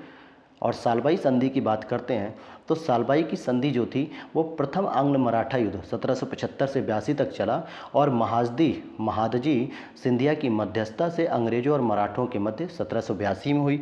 वहीं मद्रास की संधि प्रथम आंग्ल मैसूर युद्ध 1767 से 69 के बाद हुई 1769 में, और हैदर अली और अंग्रेजों के बीच में हुई थी। किसके किसके बीच हुई? हैदर अली और अंग्रेजों के बीच। तो अगले प्रश्न को देखते हैं। क्वेश्चन नंबर यहाँ पे 44 है। यहाँ पर भी वही प्रश्न है कि निम्नलिखित घटनाओं को काल अनुक्रम में व्यवस्थित कीजिए और नीचे कूट में से सही उत्तर का चयन कीजिए। तो इसका ज़रा चयन कर लेते हैं, आइए। तो क्या चयन होगा इसका? तो देखिए, पूना पैक्ट जो हुआ था वो आया था 1932 में, ध्यान दीजिए। और गांधी इरविन समझौता जो था वो आया था 1931 में। क्रिप्स मिशन की बात करेंगे तो ये आया था 1942 में। और सविनय अवज्ञा आंदोलन की बात करेंगे तो ये आया था 1930 में। अब इस हिसाब से आप अपना कूट बैठा लीजिए कि जो घटना सबसे पहले हुई थी, जैसे सविनय अवज्ञा आंदोलन पहले हुई 4th नंबर पे, फिर गांधी इरविन समझौता 2nd नंबर पे, फिर पूना पैक्ट 3rd नंबर पे, और फिर क्रिप्स मिशन सबसे लास्ट में 1st नंबर पे था। तो ये इसका सही जवाब हो जाएगा। ओके, तो फर्स्ट ऑप्शन ही हो जाएगा। यहाँ पे आप देख भी सकते हो कि सविनय अवज्ञा आंदोलन गांधी जी के नेतृत्व में दांडी मार्च और नमक कानून के उल्लंघन के साथ 1930 में प्रारंभ हुआ। 5 मार्च 1931 को गांधी इरविन समझौता हुआ। 16 अगस्त 1932 को ब्रिटिश प्रधानमंत्री रैमजे मैकडोनाल्ड द्वारा घोषित सांप्रदायिक पंचायत के बाद गांधी जी और अंबेडकर के मध्य पूना समझौता हुआ 26 सितंबर 1932 को, और क्रिप्स मिशन मार्च 1942 को भारत आया था। तो इस तरीके से इन घटनाओं का क्रम हमने लगाया। अगला प्रश्न है, असैनिक प्रशासन 1905 के संदर्भ में कौन सा कथन सही है? लॉर्ड कर्जन ने प्रांतीय सीमाओं को पुनर्गठित करने का निर्णय लिया था, बिल्कुल सही है। पूर्वी बंगाल और आसाम नामक एक नया प्रांत बनाया गया था, बिल्कुल सही है। जब पश्चिम बंगाल का बंगाल का जब विभाजन किया जा रहा था, जिसमें पूर्वी बंगाल और पश्चिम बंगाल तो अलग हो ही रहे थे, साथ ही साथ पूर्वी बंगाल से एक और भी क्षेत्र अलग किया गया, वो था असम। तो दोनों ही सही हो जाएंगे, पहला और दूसरा दोनों सही हैं। और यहाँ पर देखते हैं कि 1905 में गवर्नर जनरल लॉर्ड कर्जन ने प्रांतीय सीमाओं को पुनर्गठित करने का निर्णय लिया और इसने बंगाल को 2 भागों में बांटा। पूर्वी बंगाल और आसाम एक हो गया, एक नया प्रांत बनाया गया, और दूसरा बंगाल के पश्चिमी भाग में बंगाल, बिहार, उड़ीसा, चोल, नागपुर, इन सबको शामिल किया गया था। तो आगे देख लेते हैं क्वेश्चन नंबर 46। मुस्लिम लीग और भारतीय राष्ट्रीय कांग्रेस के बीच राजनीतिक गतिरोध को दूर करने के लिए CR फॉर्मूला, यानी कि सी राजगोपालाचारी का जो फॉर्मूला था वो किसने दिया था? सी राजगोपालाचारी ने दिया था। और ये कब दिया था? 1944 में दिया गया था। अगला प्रश्न यहाँ पे देखते हैं। सॉरी दोस्तों, the rise and growth of economic nationalism in India के लेखक कौन थे? तो बिपिन चंद्रा जी थे। जो बिपिन चंद्र प्रोफेसर थे दिल्ली यूनिवर्सिटी के, अब तो खैर गुजर गए, हमारे बीच नहीं है, लेकिन बहुत ही अच्छी पुस्तक ये लिखते थे, जो है कि निम्नलिखित में से भारत के संविधान के किस में पर्यावरण संरक्षण, संवर्धन और वन्य जीव की रक्षा के प्रावधान पाए जाते हैं? तो ये DPSP में और मूल कर्तव्य दोनों में ही ये पाए जाते हैं, इसलिए A और B दोनों ही सही है यहाँ पर। अब आप देखेंगे कि 42वें संविधान संशोधन 1976 के द्वारा संविधान में DPSP के तहत जोड़े गए 48A में कहा गया है कि देश के पर्यावरण के संरक्षण और संवर्धन का और वन्य जीव की रक्षा करने का प्रयास किया जाएगा। वहीं मूल कर्तव्यों के तहत 51A और G में कहा गया है कि भारत के प्रत्येक नागरिक का यह कर्तव्य होगा कि वो प्राकृतिक पर्यावरण की रक्षा करे, जिसके अंतर्गत वन, झील, नदी और वन्यजीव शामिल हैं। क्वेश्चन नंबर 49 है, पंचायतों के संदर्भ में निम्न में से कौन सा कथन सही है? 50% सीटें अनुसूचित जाति जनजाति की महिलाओं के लिए आरक्षित होंगी, तो ये बात गलत है। 50 नहीं बल्कि 33% होती है। ग्राम सभा एक निकाय है जिसमें गांव के रहने वाले सभी लोग होते हैं, सभी लोग नहीं, जिसमें केवल 18 वर्ष के ऊपर लोग मतदान कर सकते हैं, तो दूसरा गलत है और पहला भी गलत है। मध्यवर्ती स्तर पे एक पंचायत होगी, बिल्कुल सही बात है, तीसरा सही है। अब पूछा जा रहा है नीचे दिए गए कूट का प्रयोग करके सही उत्तर का चयन कीजिए। तो अब यहाँ पर जो देखेंगे D आंसर हो जाएगा कि केवल तीसरा ही स्टेटमेंट सही है। और अगले प्रश्न को देखते हैं, क्वेश्चन नंबर 50 को। यहाँ पे तो ये पूरी डिटेल दी है जो मैंने आपको बता दिया आगे शॉर्ट में ही। अगला प्रश्न है, मजदूर किसान शक्ति संगठन यानी MKSS नामक सामाजिक आंदोलन भारत में निम्न में से किससे संबंधित है? तो ये RTI यानी ITI राइट टू इन्फॉर्मेशन अधिनियम जो है था उससे संबंधित है। तो कैसे? मजदूर किसान शक्ति संगठन की स्थापना 1987 में अरुणा राय, निखिल डे, शंकर सिंह आदि सामाजिक कार्यकर्ताओं के सहयोग से की गई थी। इस संगठन को विशेष रूप से सूचना के अधिकार हेतु संघर्ष और जन आंदोलन के लिए जाना जाता है। तो ये वाली सारी बातें हैं। अगला प्रश्न है, किसने कहा कि भारत एक अर्धसंघात्मक राज्य है? तो ये केसी वियर साहब ने कहा था। किसने कहा? केसी वियर ने। अगला प्रश्न है, राष्ट्रीय सामाजिक सहायता कार्यक्रम में गरीबी रेखा से नीचे के लिए निम्नलिखित कार्यक्रम सम्मिलित नहीं किए गए हैं। तो महिला किसान सशक्तिकरण इसको सम्मिलित नहीं किया गया है, जबकि राष्ट्रीय परिवार लाभ कार्यक्रम, अन्नपूर्णा कार्यक्रम ये दोनों ही इसमें शामिल किए गए हैं। अगर हम देखते हैं तो इसमें टोटल 5 कार्यक्रम शामिल किए गए हैं। कितने? 5 कार्यक्रम। किसमें? NSAP यानी राष्ट्रीय सामाजिक सहायता कार्यक्रम। जैसे एक हो जाएगा इंदिरा गांधी राष्ट्रीय वृद्धावस्था पेंशन, दूसरा इंदिरा गांधी राष्ट्रीय विधवा पेंशन, तीसरा इंदिरा गांधी राष्ट्रीय निःशक्तता पेंशन, चौथा राष्ट्रीय परिवार लाभ कार्यक्रम और पांचवा अन्नपूर्णा योजना। तो आप देखोगे 3 तो इसमें केवल पेंशन योजना ही है और 2 इसमें जो है कि कार्यक्रम है। तो ये आपको याद रखना है इस तरीके से। क्वेश्चन नंबर 53 है। क्वेश्चन नंबर 57 है, निम्न घटनाओं को काल अनुक्रम के अनुसार व्यवस्थित कीजिए और नीचे कूटों से सही पहचान कीजिए। तो देखिए, महाराजा हरि सिंह ने जो विलय पत्र पर हस्ताक्षर किया था, ये तो किया था 1947 में। भारत का संविधान लागू होता है 1949 के तहत, लेकिन 1950 में पूरी तरीके से लागू हो गया था।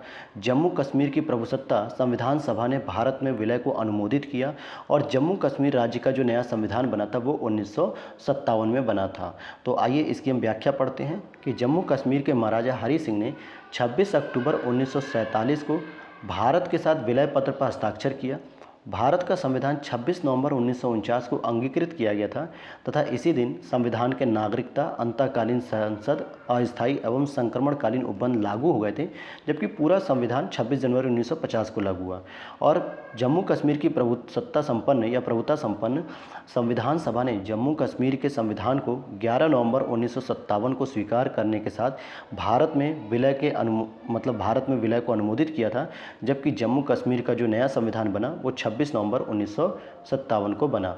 अगला प्रश्न है 54, केंद्रीय कानूनों का संवैधानिक वैधता के संबंध में भारत के सर्वोच्च न्यायालय की अनन्य अधिकारिता है। तो देखिए, अनन्य अधिकारिता नहीं है, क्योंकि इस मामले में हाई कोर्ट भी शक्तिशाली है।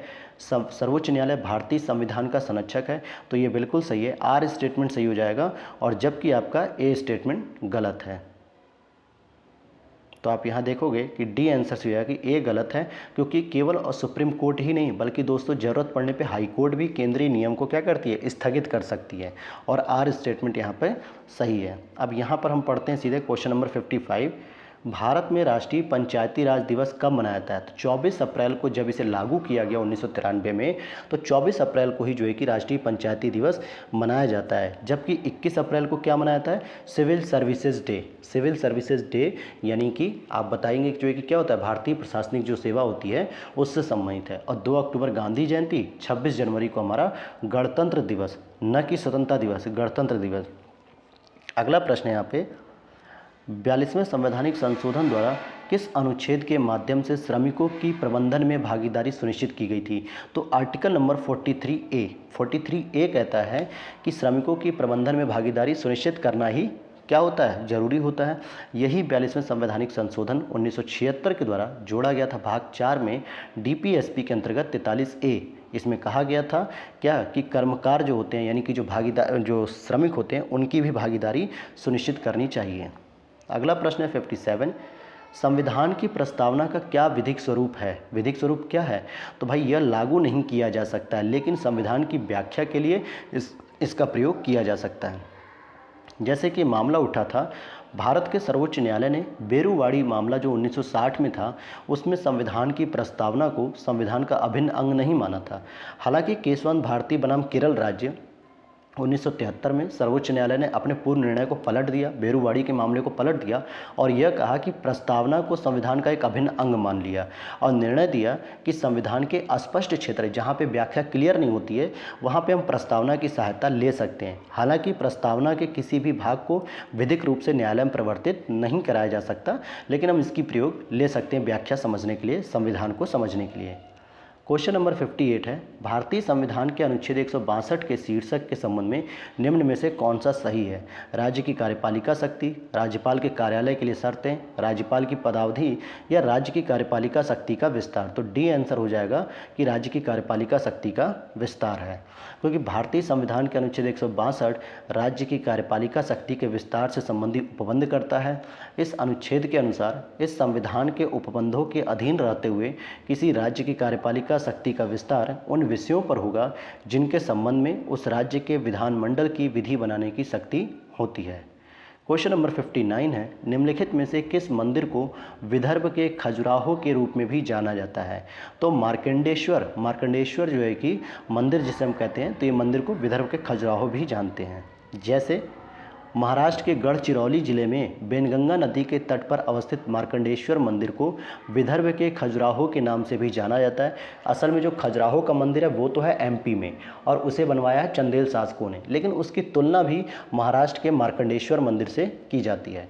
और यह उत्तरी भारत की नागर शैली का यह मंदिर है जो शैव, वैष्णव और शाक्त संप्रदायों से संबंधित है। 16 जुलाई 2019 को पीआईबी द्वारा प्रकाशित संस्कृत मंत्रालय भारत सरकार की विज्ञप्ति के अनुसार इस मंदिर का जीर्णोद्धार कार्य भारतीय पुरातत्व सर्वेक्षण द्वारा त्वरित गति से कराया जा रहा है। तो ये आंकड़ा देने पर ही ये चर्चा में आ गया था। और अगला प्रश्न है यहाँ पे, तो ये करंट अफेयर्स का जो हमें नहीं पढ़ना है कि 2019 में तूफान कहाँ है, अब तो 2022-23 के तूफान हमें पढ़ने हैं।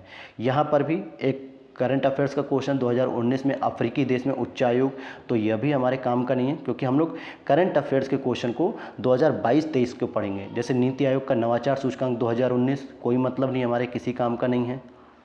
अगला बुकर प्राइज़ 2019, तो अब हमें पढ़ना बुकर प्राइज़ 2022-2023 का। फिर अगला पूछ रहा है कि विश्व महिला एकल बैडमिंटन मुकाबले में भारत को पहला स्वर्ण पदक दिलाने के लिए पीवी सिंधु ने फाइनल मैच में किसको हराया था? नाजोमी ओकुहारा को हराया था। तो ये भी उस समय का करंट अफेयर्स है। अगला प्रश्न है, भारतीय प्रधानमंत्री नरेंद्र मोदी द्वारा हाल ही में भूटान में किस जल विद्युत परियोजना का उद्घाटन किया गया? तो मांगदेछू, ध्यान देना, मांगदेछू जो है कि ये विद्युत परियोजना शुरू की गई थी।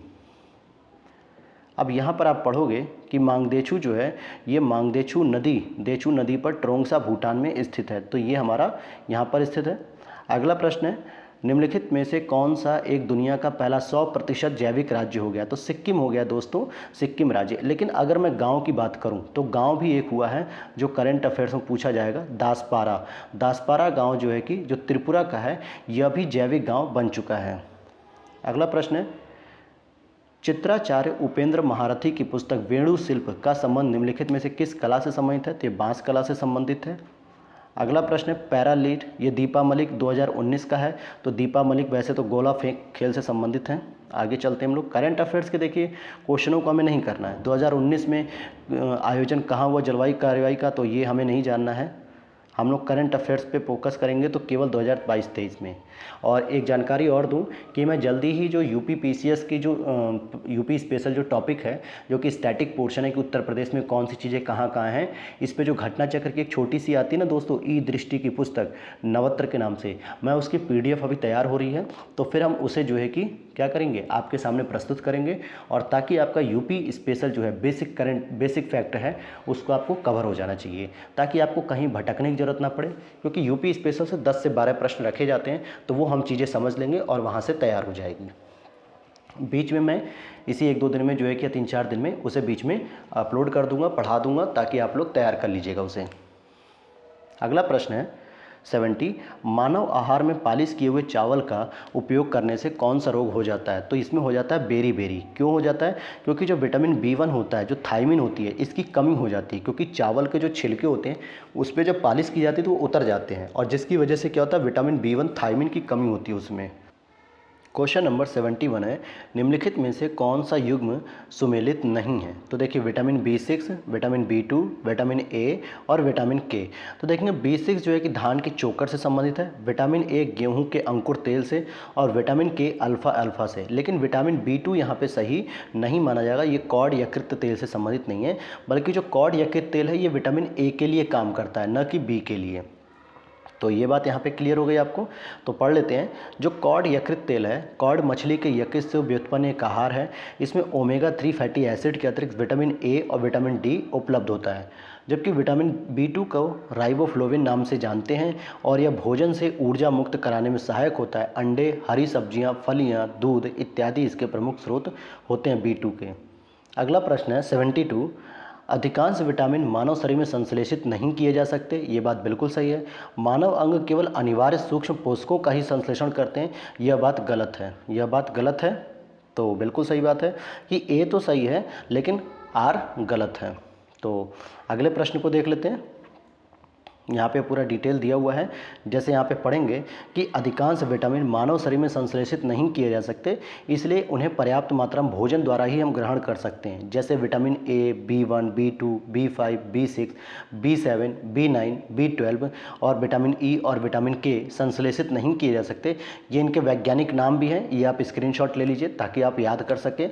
और मानव शरीर अधिकांश प्रोटीन युक्त खाद्य पदार्थों में उपस्थित ट्रिप्टोफैन नामक अमीनो अम्ल से विटामिन B3 का निर्माण कर सकता है और साथ ही मानव शरीर विटामिन डी का भी संश्लेषण कर सकता है। इसलिए यहाँ पे जो सेकंड स्टेटमेंट था वो गलत था। अब यहाँ पर आपको मिलान करना है केवलार, टैक्सोल, जिंक फास्फेट और नाइट्रोसेलुलोज। तो अब इसको हम मिलान करेंगे सूची फर्स्ट और सूची सेकंड से। तो आइए हम यहाँ मिलान करते हैं। केवलार की बात करेंगे तो ये संश्लेषित रेशा है। टैक्सोल की बात करेंगे तो कैंसर रोधी दवा है। जिंक फास्फाइड की बात करेंगे तो रोडेंट नाशी है। और नाइट्रोसेलुलोज की बात करेंगे तो विस्फोटक है। क्या है? विस्फोटक है। अगला प्रश्न है 74। निम्नलिखित में से किसी वस्तु के नमूने को हवा में खुला रखने पर कुछ समय पश्चात गायब हो जाता है, जैसे कपूर, नेफ्थलीन अथवा शुष्क बर्फ। तो इस घटना को क्या कहते हैं? ऊर्ध्वपातन कहते हैं। ऊर्ध्वपातन क्या होता है दोस्तों?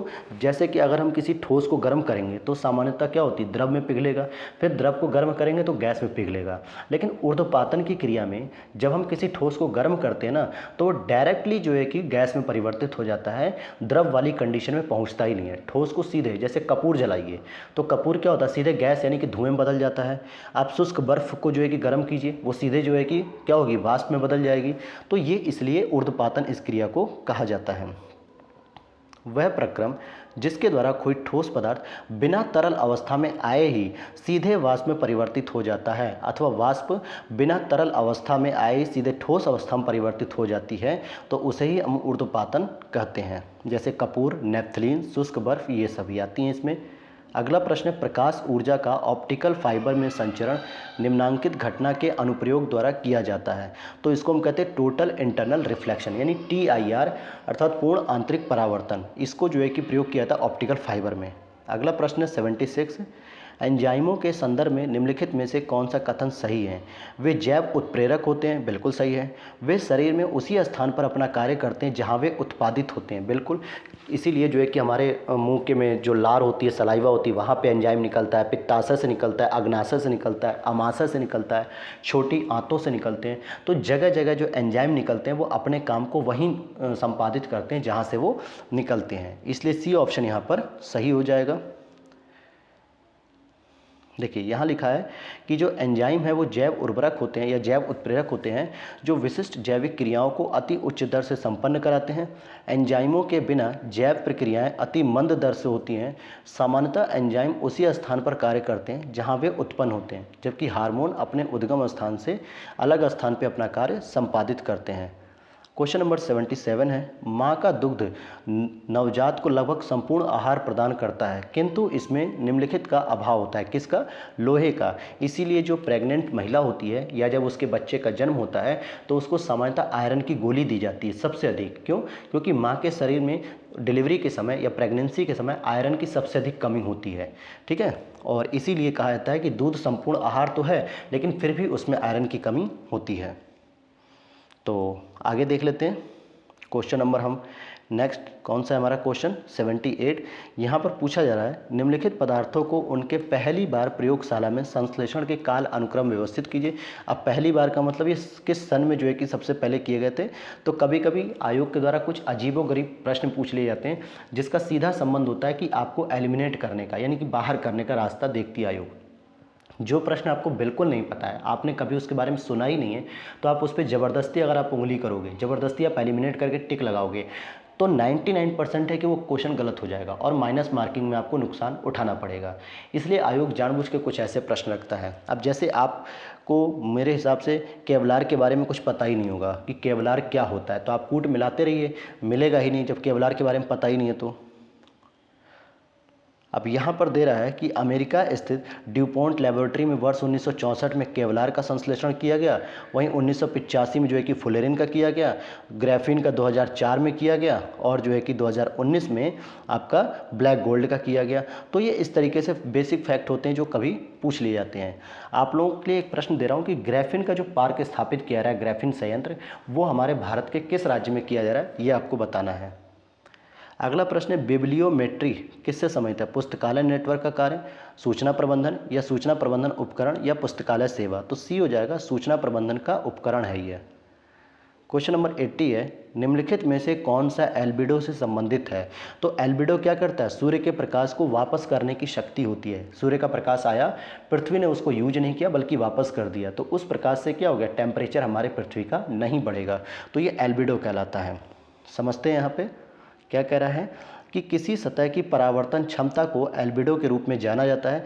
जमी हुई बर्फ का एल्बिडो हाई होता है, जिसका तात्पर्य है वह सौर विकिरण को अंतरिक्ष में परावर्तित करती है, जबकि हरित क्षेत्रों में जैसे वनों और मैदानों का एल्बिडो निम्न होगा। क्यों ऐसा हो रहा है? क्योंकि एल्बिडो वहाँ सबसे अधिक होता है जहाँ पे लाइट कलर होते हैं, जैसे सफ़ेद, पिंक, इस तरीके के कलर, और साथ ही साथ जिसकी सरफेस बहुत चिकनी होती है, जैसे बर्फ़ की बहुत चिकनी होती है, तो यहाँ से एल्बिडो का मान सबसे अधिक होता है, क्योंकि ये प्रकाश को क्या करती है? रिटर्न कर देती है बिना यूज किए, तो इसलिए पृथ्वी का तापमान कम हो जाता है इसकी वजह से। अगला प्रश्न है 81, गहरी कार्बन वेधशाला DCO के संबंध में निम्न कथनों पर विचार कीजिए और कौन सा कथन सही है ये देखना है। यह वैश्विक अनुसंधान कार्यक्रम पृथ्वी पर कार्बन की भूमिका को आगे बढ़ाने के लिए है, यह गहरी माइक्रोबियल पारिस्थितिकी तंत्र के क्षेत्रीय अवलोकन के लिए है। तो सही जवाब हो जाएगा सी, कि ये दोनों ही स्टेटमेंट यहाँ पर सही हैं। अगले प्रश्न को देखते हैं, निम्नलिखित में से कौन सा सही सुमेलित नहीं है? कार्टेजेना प्रोटोकॉल बायोसेफ्टी से, स्टॉकहोम सम्मेलन अनवरत जैविक प्रदूषक, मॉन्ट्रियल प्रोटोकॉल ओजोन परत, जबकि क्योटो प्रोटोकॉल दोस्तों जलवायु परिवर्तन से संबंधित है, न कि जल संरक्षण से। तो डी वाला सही हो जाएगा। देख लेते हैं इसको हम। क्योटो प्रोटोकॉल एक अंतर्राष्ट्रीय समझौता है जो जलवायु परिवर्तन पर संयुक्त राष्ट्र संरचना अभिसमय से अंतर संबंधित है, और यह एकमात्र ऐसा जो है कि समझौता है जो पूरे देश पर, जो इसके सदस्य हैं लगभग 193 देश, इन पर यह बाध्यकारी रूप से लागू होता है। और क्योटो प्रोटोकॉल को 11 दिसंबर 1997 को जापान में अंगीकृत किया गया था, जबकि 16 फरवरी 2005 को यह लागू किया गया था। और अगले प्रश्न को देखते हैं 83, उष्ण कटिबंधीय देशों में तितलियों की प्रजातियां सर्वाधिक संख्या में पाई जाती हैं। बिल्कुल सही बात है, क्योंकि तितलियां कम तापमान में नहीं रह सकती हैं, तो यह बात भी सही है। और ए और आर दोनों ही एक दूसरे की व्याख्या करते हैं, इसलिए ए स्टेटमेंट यहाँ पे सही हो जाएगा। अगले प्रश्न को देखते हैं हम लोग, क्वेश्चन नंबर 84। ये चीज़ और समझ लीजिएगा, क्योंकि तितलियां ऐसा क्यों करती हैं? क्योंकि ये अनियत तापीय यानी कि कोल्ड ब्लडेड होती हैं, इसलिए इनके रहने के लिए उष्ण और गर्म जलवायु वाला क्षेत्र सर्वश्रेष्ठ माना जाता है। और तितलियों की सर्वाधिक प्रजातियां इसलिए उष्ण कटिबंधीय देशों में पाई जाती हैं, और तितलियां अपने शरीर के तापमान को विनियमित करने में सक्षम नहीं होती हैं, तो इसलिए इसका सही जवाब हो जाएगा ये। और हम लोग कौन है दोस्तों? हम लोग वार्म ब्लडेड हैं, इसलिए हमारे खून में ना गर्मी होती है, हम लोगों को गुस्सा बहुत जल्दी जल्दी आता है, लेकिन प्रकृति के वातावरण में जो टेम्परेचर होता है उसके साथ हमारा शरीर आसानी से एडजस्ट कर लेता है और हमें कहीं भी कोई दिक्कत नहीं होती है। क्वेश्चन नंबर 84 है, पारिस्थितिकी तंत्र में एक पोषीय स्तर से दूसरे पोषीय स्तर में स्थानांतरण से ऊर्जा की मात्रा क्या होती है? सदैव घटती जाती है। और ऊर्जा का यहाँ पे क्या होता है? एक दिशीय प्रवाह होता है, चक्रीय प्रवाह नहीं, एक दिशीय प्रवाह होता है, ये समझना है आपको। पारिस्थितिकी तंत्र में ऊर्जा का प्रवाह अजैविक प्रणाली से जैविक प्रणाली की दिशा में होता है। ऊष्मागतिकी के दूसरे नियम के अनुसार जब ऊर्जा एक पोषण स्तर से अन्य स्तर में स्थान परिवर्तित करती है तब उसका कुछ ह्रास होता है, यानी घटती है, अर्थात हर पोषण स्तर पर उपलब्ध ऊर्जा की मात्रा घटती है और यह सदैव एक दिशीय होती है, ये कभी चक्रण नहीं होती है। 85 प्रश्न है, निम्नलिखित में से कौन सा जैविक नाइट्रोजन निर्धारण से संबंधित है? तो जो जैविक नाइट्रोजन होता है वो ब्लू ग्रीन एल्गी से संबंधित है। किससे संबंधित है? ब्लू ग्रीन एल्गी से। नील हरित शैवाल जलीय पौधों का एक ऐसा समूह होता है जिसे साइनोबैक्टीरिया भी कहा जाता है। यह एक कोशिकीय जीवाणु है। इस जीवाणु को धान की फसल के लिए वायुमंडलीय नाइट्रोजन को भूमि में संस्थापित करने के उद्देश्य से उपयोग में लाया जाता है। नील हरित शैवाल प्रकाश संश्लेषण से ऊर्जा ग्रहण करके वायुमंडलीय नाइट्रोजन का भूमि में स्थिरीकरण करता है। अगला प्रश्न है 86। धुआं यानी स्मॉग आवश्यक रूप से वायुमंडल में निम्नलिखित उपस्थिति के कारण होता है। तो किसकी उपस्थिति के कारण होता है? तो नाइट्रोजन तथा सल्फर के जो ऑक्साइड होते हैं उसकी वजह से धुआं यानी स्मॉग हमारे वायुमंडल में देखने को मिलता है। पढ़ते हैं। स्मॉग शब्द धुआं और कोहरे यानी स्मोक और फॉग से मिलकर बना है, जिसे धूम्र कोहरा भी कहा जाता है। यह एक प्रकार का गहन वायु प्रदूषण होता है। दृश्य कोहरा या स्मॉग एक प्रकार का दृश्य वायु प्रदूषण है जो कि वायुमंडल में नाइट्रोजन और सल्फर के ऑक्साइडों, ओजोन, धुएं और अन्य निलंबित कणों का संगठित रूप होता है।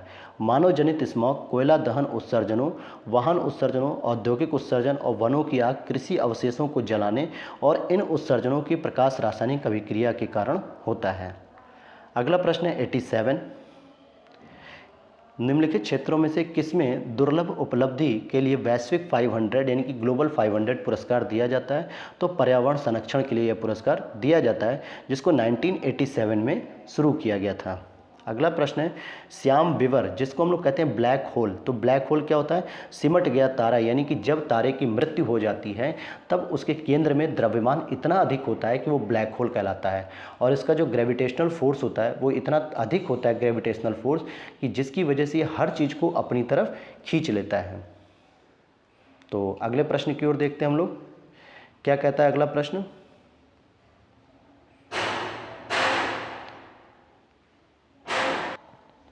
तो हमारा अगला प्रश्न है 89। भारत में सबसे अधिक जैव विविधता संपन्न क्षेत्र कौन सा होता है? तो आप देखेंगे कि पश्चिमी घाट या मैदान गंगा का या ट्रांस हिमालय या मध्य भारत का। तो सही हो जाएगा सी ऑप्शन, कि पश्चिमी घाट जो है कि सबसे ज़्यादा जैव विविधता से संपन्न होता है। जैसे पढ़ते हैं कि जैव विविधता यानी हॉट स्पॉट केवल उष्ण कटिबंधीय प्रदेशों में ही नहीं बल्कि उच्च अक्षांशीय प्रदेशों में भी पाए जाते हैं।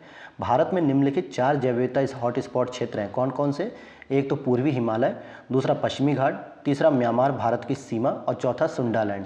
ध्यान देना, पश्चिमी हिमालय नहीं है, पूर्वी हिमालय है।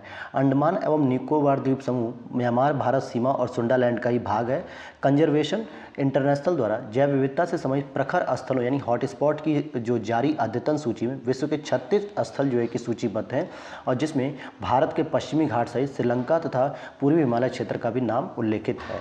अगला प्रश्न है निम्नलिखित में से कौन सा भारत में सतत विकास लक्ष्यों के कार्यान्वयन के लिए एक नोडल संस्था है? तो सी ऑप्शन हो जाएगा नीति आयोग। कौन हो जाएगा? नीति आयोग। अगला प्रश्न है 91। अगर हम देखें तो देखिए, लघु उद्योगों के लिए बनी निम्न समितियों को काल अनुक्रम में व्यवस्थित कीजिए और नीचे दिए गए कूट में सही प्रश्न का उत्तर कीजिए। तो इनका कूट यहाँ पर सही नहीं है, तो हम लोग सीधे वर्ष को पढ़ते हैं कि नायक समिति 1991, आबिद हुसैन समिति 1995 में, SS कोहली समिति 2000 में और करवे समिति 1955 में आई थी। और अगले प्रश्न को देखते हैं 92। यहाँ पे कुछ कार्यक्रम हैं और इसके प्रारंभ वर्ष हैं कि कब कब हुए थे। तो आइए हम इसकी सीधे व्याख्या में देख लेते हैं कि अंधत्व नियंत्रण हेतु राष्ट्रीय कार्यक्रम 1976, समन्वित बाल विकास योजना 1975, इसको याद रख लीजिए, ये कई बार पूछा गया है। राष्ट्रीय कुष्ठ निवारण कार्यक्रम 1983 और राष्ट्रीय ग्रामीण स्वास्थ्य मिशन 2005, तो इसको भी याद रख लीजिए, ये कई बार पूछे गए हैं, तो ये दोनों को ही आपको याद रखना जरूरी है। क्वेश्चन नंबर 93 है, हाल के वर्षों में भारत में महिलाओं के लिए श्रम की भागीदारी की दर में तेजी से गिरावट हुई है। बिल्कुल सही बात है। और पारिवारिक आय में सुधार एवं शिक्षा में वृद्धि के कारण इसे श्रम की भागीदारी दर में गिरावट आई है, यह बात भी सही है। जब लोग शिक्षित हुए हैं तो श्रम की भागीदारी की अपेक्षा उन्हें पढ़ाने पर ज़्यादा फोकस किया गया और ये अच्छी बात भी है। तो ए ऑप्शन यहाँ पर सही हो जाएगा और दोनों इसकी सही व्याख्या कर भी रहे हैं। तो हमारा अगला क्वेश्चन है 94। भारत में निर्भरता आयु जो है कि घट रहा है। क्यों घट रहा है भाई? क्योंकि 15 से 59 वर्ष की जनसंख्या सापेक्षतः अधिक है, इसीलिए निर्भरता आयु घट रही है। निर्भरता का मतलब होता है जो 15 से कम वर्ष के बच्चे होते हैं वो सामान्यतः अपने माता पिता पर आश्रित होते हैं, और 59 साल के ऊपर के जो बुजुर्ग होते हैं वो अपने बच्चों पर निर्भर होते हैं। लेकिन 15 से 59 वर्ष की जनसंख्या जितनी अधिक होगी वो कार्यशील होगी और अपने पैरों पर खड़ी होगी, स्वावलंबी होगी, इसलिए निर्भरता का अनुपात घटेगा। ओके, तो आगे देख लेते हैं हम लोग। क्वेश्चन नंबर 195 है यहाँ पे। निम्नलिखित में से कौन सा सतत विकास लक्ष्य यानी कि भारत में 2030 तक सभी के लिए पानी की उपलब्धता और इसके स्थायी प्रबंधन को लक्षित करेगा? तो SDG 6 यहाँ पे सही जवाब है। और SDG 7, 9 और 8 आप लोगों को पता होना चाहिए। इवन कि आपको पूरे 17 जो सस्टेनेबल गोल हैं ये पूरे डिटेल में पता होने चाहिए। जैसे अगर आप देखेंगे तो लक्ष्य 6 क्या कहता है कि दुनिया के देशों ने संकल्प लिया कि अगले 15 वर्षों में सुरक्षित पेयजल, पर्याप्त स्वच्छता और साफ सफाई की सुविधा के लिए सर्वत्र सुलभ कराएंगे। वहीं अगर हम बात करें कि ये SDG 6 के जो है कि लक्ष्य दिए हुए हैं, तो ये सारी चीज़ें हैं दोस्तों। तो आप लोगों को सतत विकास के जो लक्ष्य है ना उनको पूरा याद कर लेना, 17 के 17 कि वो कौन कौन से हैं, ये सारी चीज़ें। ओके, अब अगला प्रश्न है, ग्रोथ टू लिमिट यानी कि समृद्धि की सीमा की अवधारणा का प्रतिपादन किसके द्वारा किया गया था? तो क्लब ऑफ रोम के द्वारा किया गया था। और ये कब आई थी? 1972 में आई थी। जबकि वहीं बर्टलैंड रिपोर्ट जो है कि 1987 में आती है और इसके द्वारा जो आवर कॉमन फ्यूचर जो टाइटल रिपोर्ट थी और सतत विकास पर बल दिया गया था। अगला प्रश्न, वर्ष के अधिकांश हिस्से में बेरोजगार रहने वाले व्यक्तियों की संख्या को क्या कहा जाता है? सामान्य स्थिति बेरोजगारी, क्योंकि अधिक से अधिक लोग समय में क्या रहते हैं? बेरोजगार रहते हैं। इसकी एक परिभाषा है कि अगर 365 दिनों में से किसी व्यक्ति के कार्य की स्थिति को प्रदर्शित करते, जिसमें अगर कोई व्यक्ति 183 दिनों तक कार्य नहीं करता है तो उसे सामान्य स्थिति बेरोजगारी कहते हैं। और अगर वो 183 से ऊपर यानी 185, 186, 190 या 1 साल तक लगातार अगर काम कर रहा है तो उसको बेरोजगार नहीं कहेंगे। अगला प्रश्न है यहाँ पे, कॉर्पोरेट सामाजिक उत्तरदायित्व यानी कि CSR जिसको हम लोग कहते हैं, निम्न कथन सही है। कंपनी एक्ट 2014 ने CSR को अनिवार्य बना दिया। तो पहला ही यहाँ पे गलत हो गया, क्योंकि कंपनी एक्ट 2014 नहीं बल्कि 2013 से होता है। और इसके अंतर्गत आने वाली कंपनियों को अपने वार्षिक शुद्ध लाभ का 1% CSR गतिविधियों में व्यय करना होता है। तो यहाँ पे वार्षिक शुद्ध लाभ पर यहाँ पे फोकस करते हैं। तो आप देखेंगे कि यहाँ पे डी आंसर हो रहा है, न तो पहला न तो दूसरा सही हो रहा है। तो आइए देखते हैं क्यों गलत हुआ। क्योंकि पहली बात अगर हम बात करें, जो CSR होता है वो सामाजिक जिम्मेदारियों को निभाते हुए कॉरपोरेट करना यानी कारोबार करना, न कि समाज पर उपकार करना। वहीं कॉरपोरेट सामाजिक उत्तरदायित्व कॉरपोरेट शासन का वह प्रारूप है जिसमें प्रक्रियाओं और प्रणालियों का ऐसा समूह स्वीकार किया जाता है जिसके तहत किसी उपक्रम या कंपनी का संचालन कंपनी के शेयरधारकों, कर्मचारियों और कंपनी के उपभोक्ताओं के हितों में निहित होता है। तो यहाँ पे जो कॉरपोरेट का जो अधिनियम था वो 2014 न होकर 2013 है। और साथ ही साथ जो औसत जो शुद्ध लाभ होता है, एवरेज नेट प्रॉफिट, उसका 1% नहीं बल्कि 2% जो है कि खर्च करने की बात की गई है। तो ये याद हो गया आपको। जीवन की भौतिक गुणवत्ता सूचकांक PQLI किसके द्वारा विकसित की गई है? तो मॉरिस डी मॉरिस के द्वारा विकसित की गई है। अगले प्रश्न को देखते हैं। अब ये करंट अफेयर्स है कि वैश्विक भूख सूचकांक जो है कि 2017 में क्या स्थिति है। तो वर्तमान में आपको भारत की पढ़नी है और भारत की कितनी है? 107 हो गई है। ग्लोबल हंगर इंडेक्स में 107 इसकी रिपोर्ट हो चुकी है। अगला यहाँ पे प्रश्न है, तो यहाँ पर कुछ वनस्पति हैं और वो क्षेत्र हैं जैसे माक्वी, फिम्बस, चैपरेल और मैटोरेल। तो इसको आइए हम लोग आगे व्याख्या में समझते हैं कि कौन सी वनस्पति किस क्षेत्र में पाई जाती है। तो आप देखेंगे कि जो माक्वी होती है वो भूमध्य सागर के तटीय क्षेत्र पे, फिम्बस की बात करेंगे तो दक्षिण अफ्रीका में, चैपरेल की बात करेंगे तो कैलिफोर्निया में, और मैटोरेल की बात करेंगे तो चिली में पाई जाती है। अगला प्रश्न है यहाँ पे देश और उनकी राजधानियाँ हैं। यहाँ पर आप देखेंगे उज्बेकिस्तान, ताजिकिस्तान, किर्गिस्तान, तुर्कमेनिस्तान और एक कजाकिस्तान आता है। तो ये 5 जो तान वाले देश हैं दोस्तों, इनकी राजधानी आपको पूरी तरीके से क्लियर होनी चाहिए। तो आप देखेंगे यहाँ पे कि हम लोग पहला ही ऑप्शन यहाँ पे सही है।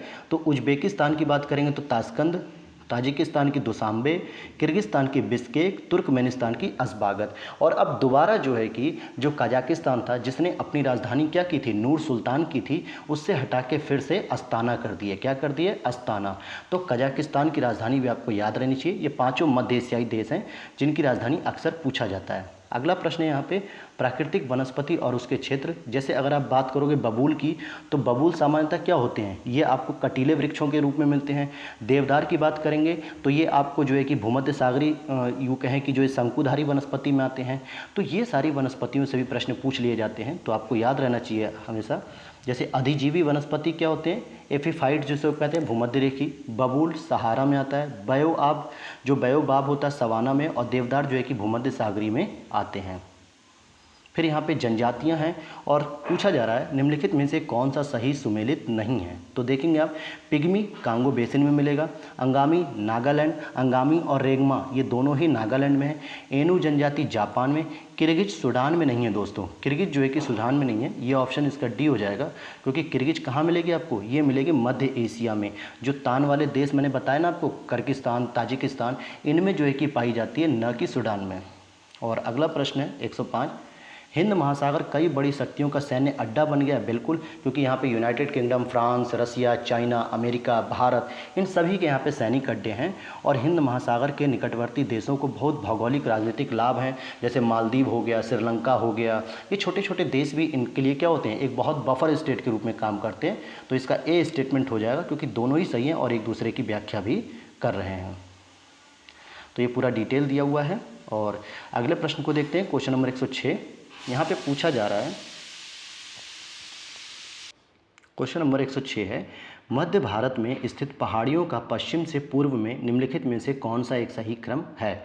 तो सही जवाब हो जाएगा बी, क्योंकि सबसे पहले आती सतपुड़ा, जो मध्य प्रदेश और जो है कि आपके गुजरात, महाराष्ट्र के क्षेत्र में, फिर उसके बाद महादेव, फिर मैकाल, और फिर छोटा नागपुर सबसे लास्ट में आती झारखंड वाले पठारी क्षेत्र में। तो ये जो है कि सही जवाब हो जाएगा बी। तो यहाँ पर आपने देख ही लिया। अगला प्रश्न है, भारत में सर्वाधिक सघनता वाला भूकंपीय क्षेत्र हिमालयी क्षेत्र है। बिल्कुल सही बात है। और हिमालय में कई अनुदैर्घ्य उत्क्रम क्षेत्र अवस्थित हैं, इसलिए यहाँ पे भूकंप आने के चांसेस ज़्यादा हो जाते हैं। तो ए ऑप्शन सही हो जाएगा। इसीलिए आपने हिमालय में उत्तराखंड, नेपाल और इन सब जगहों पे आपने भूकंप के बारे में अक्सर सुना होगा। अब आपको प्रश्न देता हूँ मैं यहाँ पर, कि आपको प्रश्न जो दे रहा हूँ मैं वो ये है कि आपको बताना है कि भारत का उत्तर प्रदेश जो राज्य है वो किस जोन में आता है, ये आपको बताना है। अच्छा, इसका जो है कि आप थोड़ा सा ये पढ़ लीजिए। आइए मैं इसको आपको व्याख्या पढ़ा देता हूँ। जैसे यहाँ पे आप देखेंगे, चलिए इसमें कुछ खास नहीं दिया हुआ है, मैं देख लिया मैंने, इसमें कुछ खास नहीं, क्योंकि अगर जो खास होता तो मैं आपको ज़रूर पढ़ाता, ये मैंने पहले ही कहा है। अगला प्रश्न है, मणिपुर पहाड़ियों से घिरा इम्फाल बेसिन एक सुंदर उदाहरण है। तो सही जवाब हो जाएगा आपका क्या, सरोवरीय मैदान का। सरोवरीय मैदान जो है कि ये मणिपुर की जो पहाड़ी है, इम्फाल बेसिन जो घिरा है, वो इसका उदाहरण है। देखिए बीच बीच में वीडियो क्यों रोक दे रहा हूँ, क्योंकि खाना बन रहा है दोस्तों, सुबह से ही लगे हुए हैं हम लोग, तो भूख भी लग जाती है। तो जो सीटी की आवाज़ आती है ना, वो आपको इरीटेट करती है, इसलिए मैं आपको वीडियो रोक देता हूँ वहाँ पर। तो आप खाना बनने को तो रोक नहीं सकते, वरना पिताजी और मम्मी जी परेशान कर देंगे, पीटेंगे। तो आप लोगों के लिए भी हमें मेहनत करनी होती है सुबह 5-6 बजे से उठ के ही, तो वो भी चीज़ें ज़रूरी हैं और ये भी ज़रूरी है। तो आइए क्वेश्चन नंबर 109 पे हम आते हैं। निम्नलिखित नदियों में से कौन सा अपने भ्रंश घाटी प्रवाह के लिए प्रसिद्ध है। तो देखिए भ्रंश घाटी में जो नदी बहती है वो है दामोदर।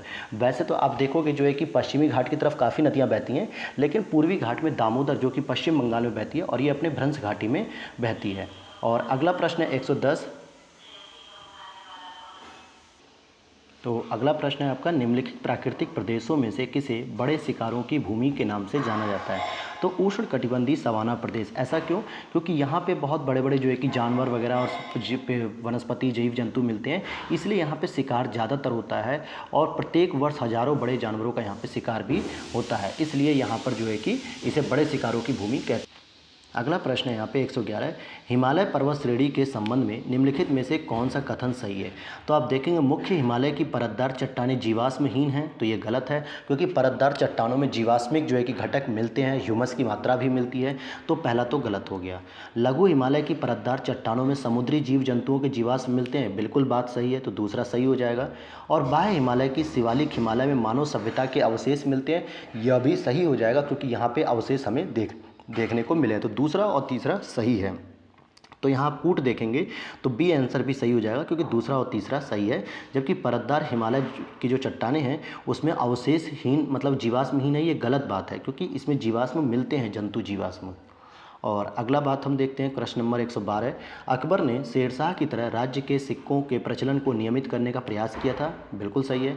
शेरशाह की मुद्रा पद्धति के समान अकबर के समय का ताम्र का प्रमुख सिक्का दाम था, यह भी बात सही है, क्योंकि तांबे का जो सिक्का था वो दाम के रूप में जाना जाता था, यह बात बिल्कुल सही है। तो ए स्टेटमेंट यहाँ पे सही हो जाएगा, और दोनों की व्याख्या भी सही है।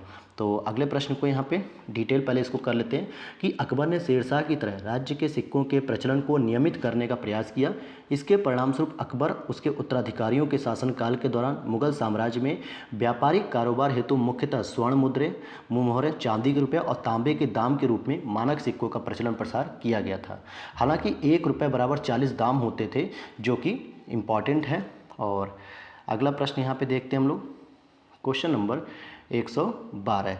अब यहाँ पर 113 है, निम्नलिखित युद्धों को काल अनुक्रम में व्यवस्थित कीजिए। तो देखिए सरनाल का युद्ध जो है कि अकबर के द्वारा लड़ा जाता है। बिलग्राम का युद्ध जो है कि चौसा बिलग्राम का युद्ध जो 1540 में हुमायूं और इसके बीच में हुआ था, शेरशाह के बीच में।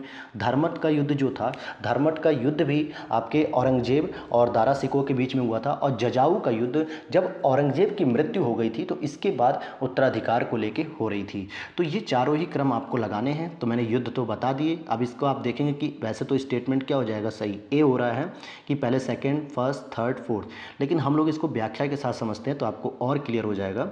देखिए 1572 में सरनाल गुजरात का युद्ध अकबर के गुजरात अभियान के दौरान हुआ था, जिसमें अकबर के नेतृत्व में मुगल सेना ने इब्राहिम मिर्जा को पराजित किया था। 1540 में बिलग्राम के युद्ध में शेरशाह सूरी ने हुमायूं को हराया था। 1658 में धर्मत के युद्ध में औरंगजेब की सेना ने दारा सिकोह को हराया था। वहीं जजाऊ का युद्ध 1707 में औरंगजेब की मृत्यु के बाद उसके उत्तराधिकार हेतु बहादुर शाह प्रथम और मुअज्जम आजम शाह के बीच हुआ था, जिसमें बहादुर शाह प्रथम जीत जाता है। अगला प्रश्न है 114, हठ योग के संदर्भ में निम्नलिखित में से कौन सा कथन सही है। हठ योग नाथपंथियों द्वारा अपनाया जाता है, बिल्कुल सही। और हठ योग क्रिया को सूफी संतों ने भी अपनाया था, यह भी सही है। तो सी स्टेटमेंट यहाँ पे सही हो जाएगा कि दोनों ही यहाँ पर सही है।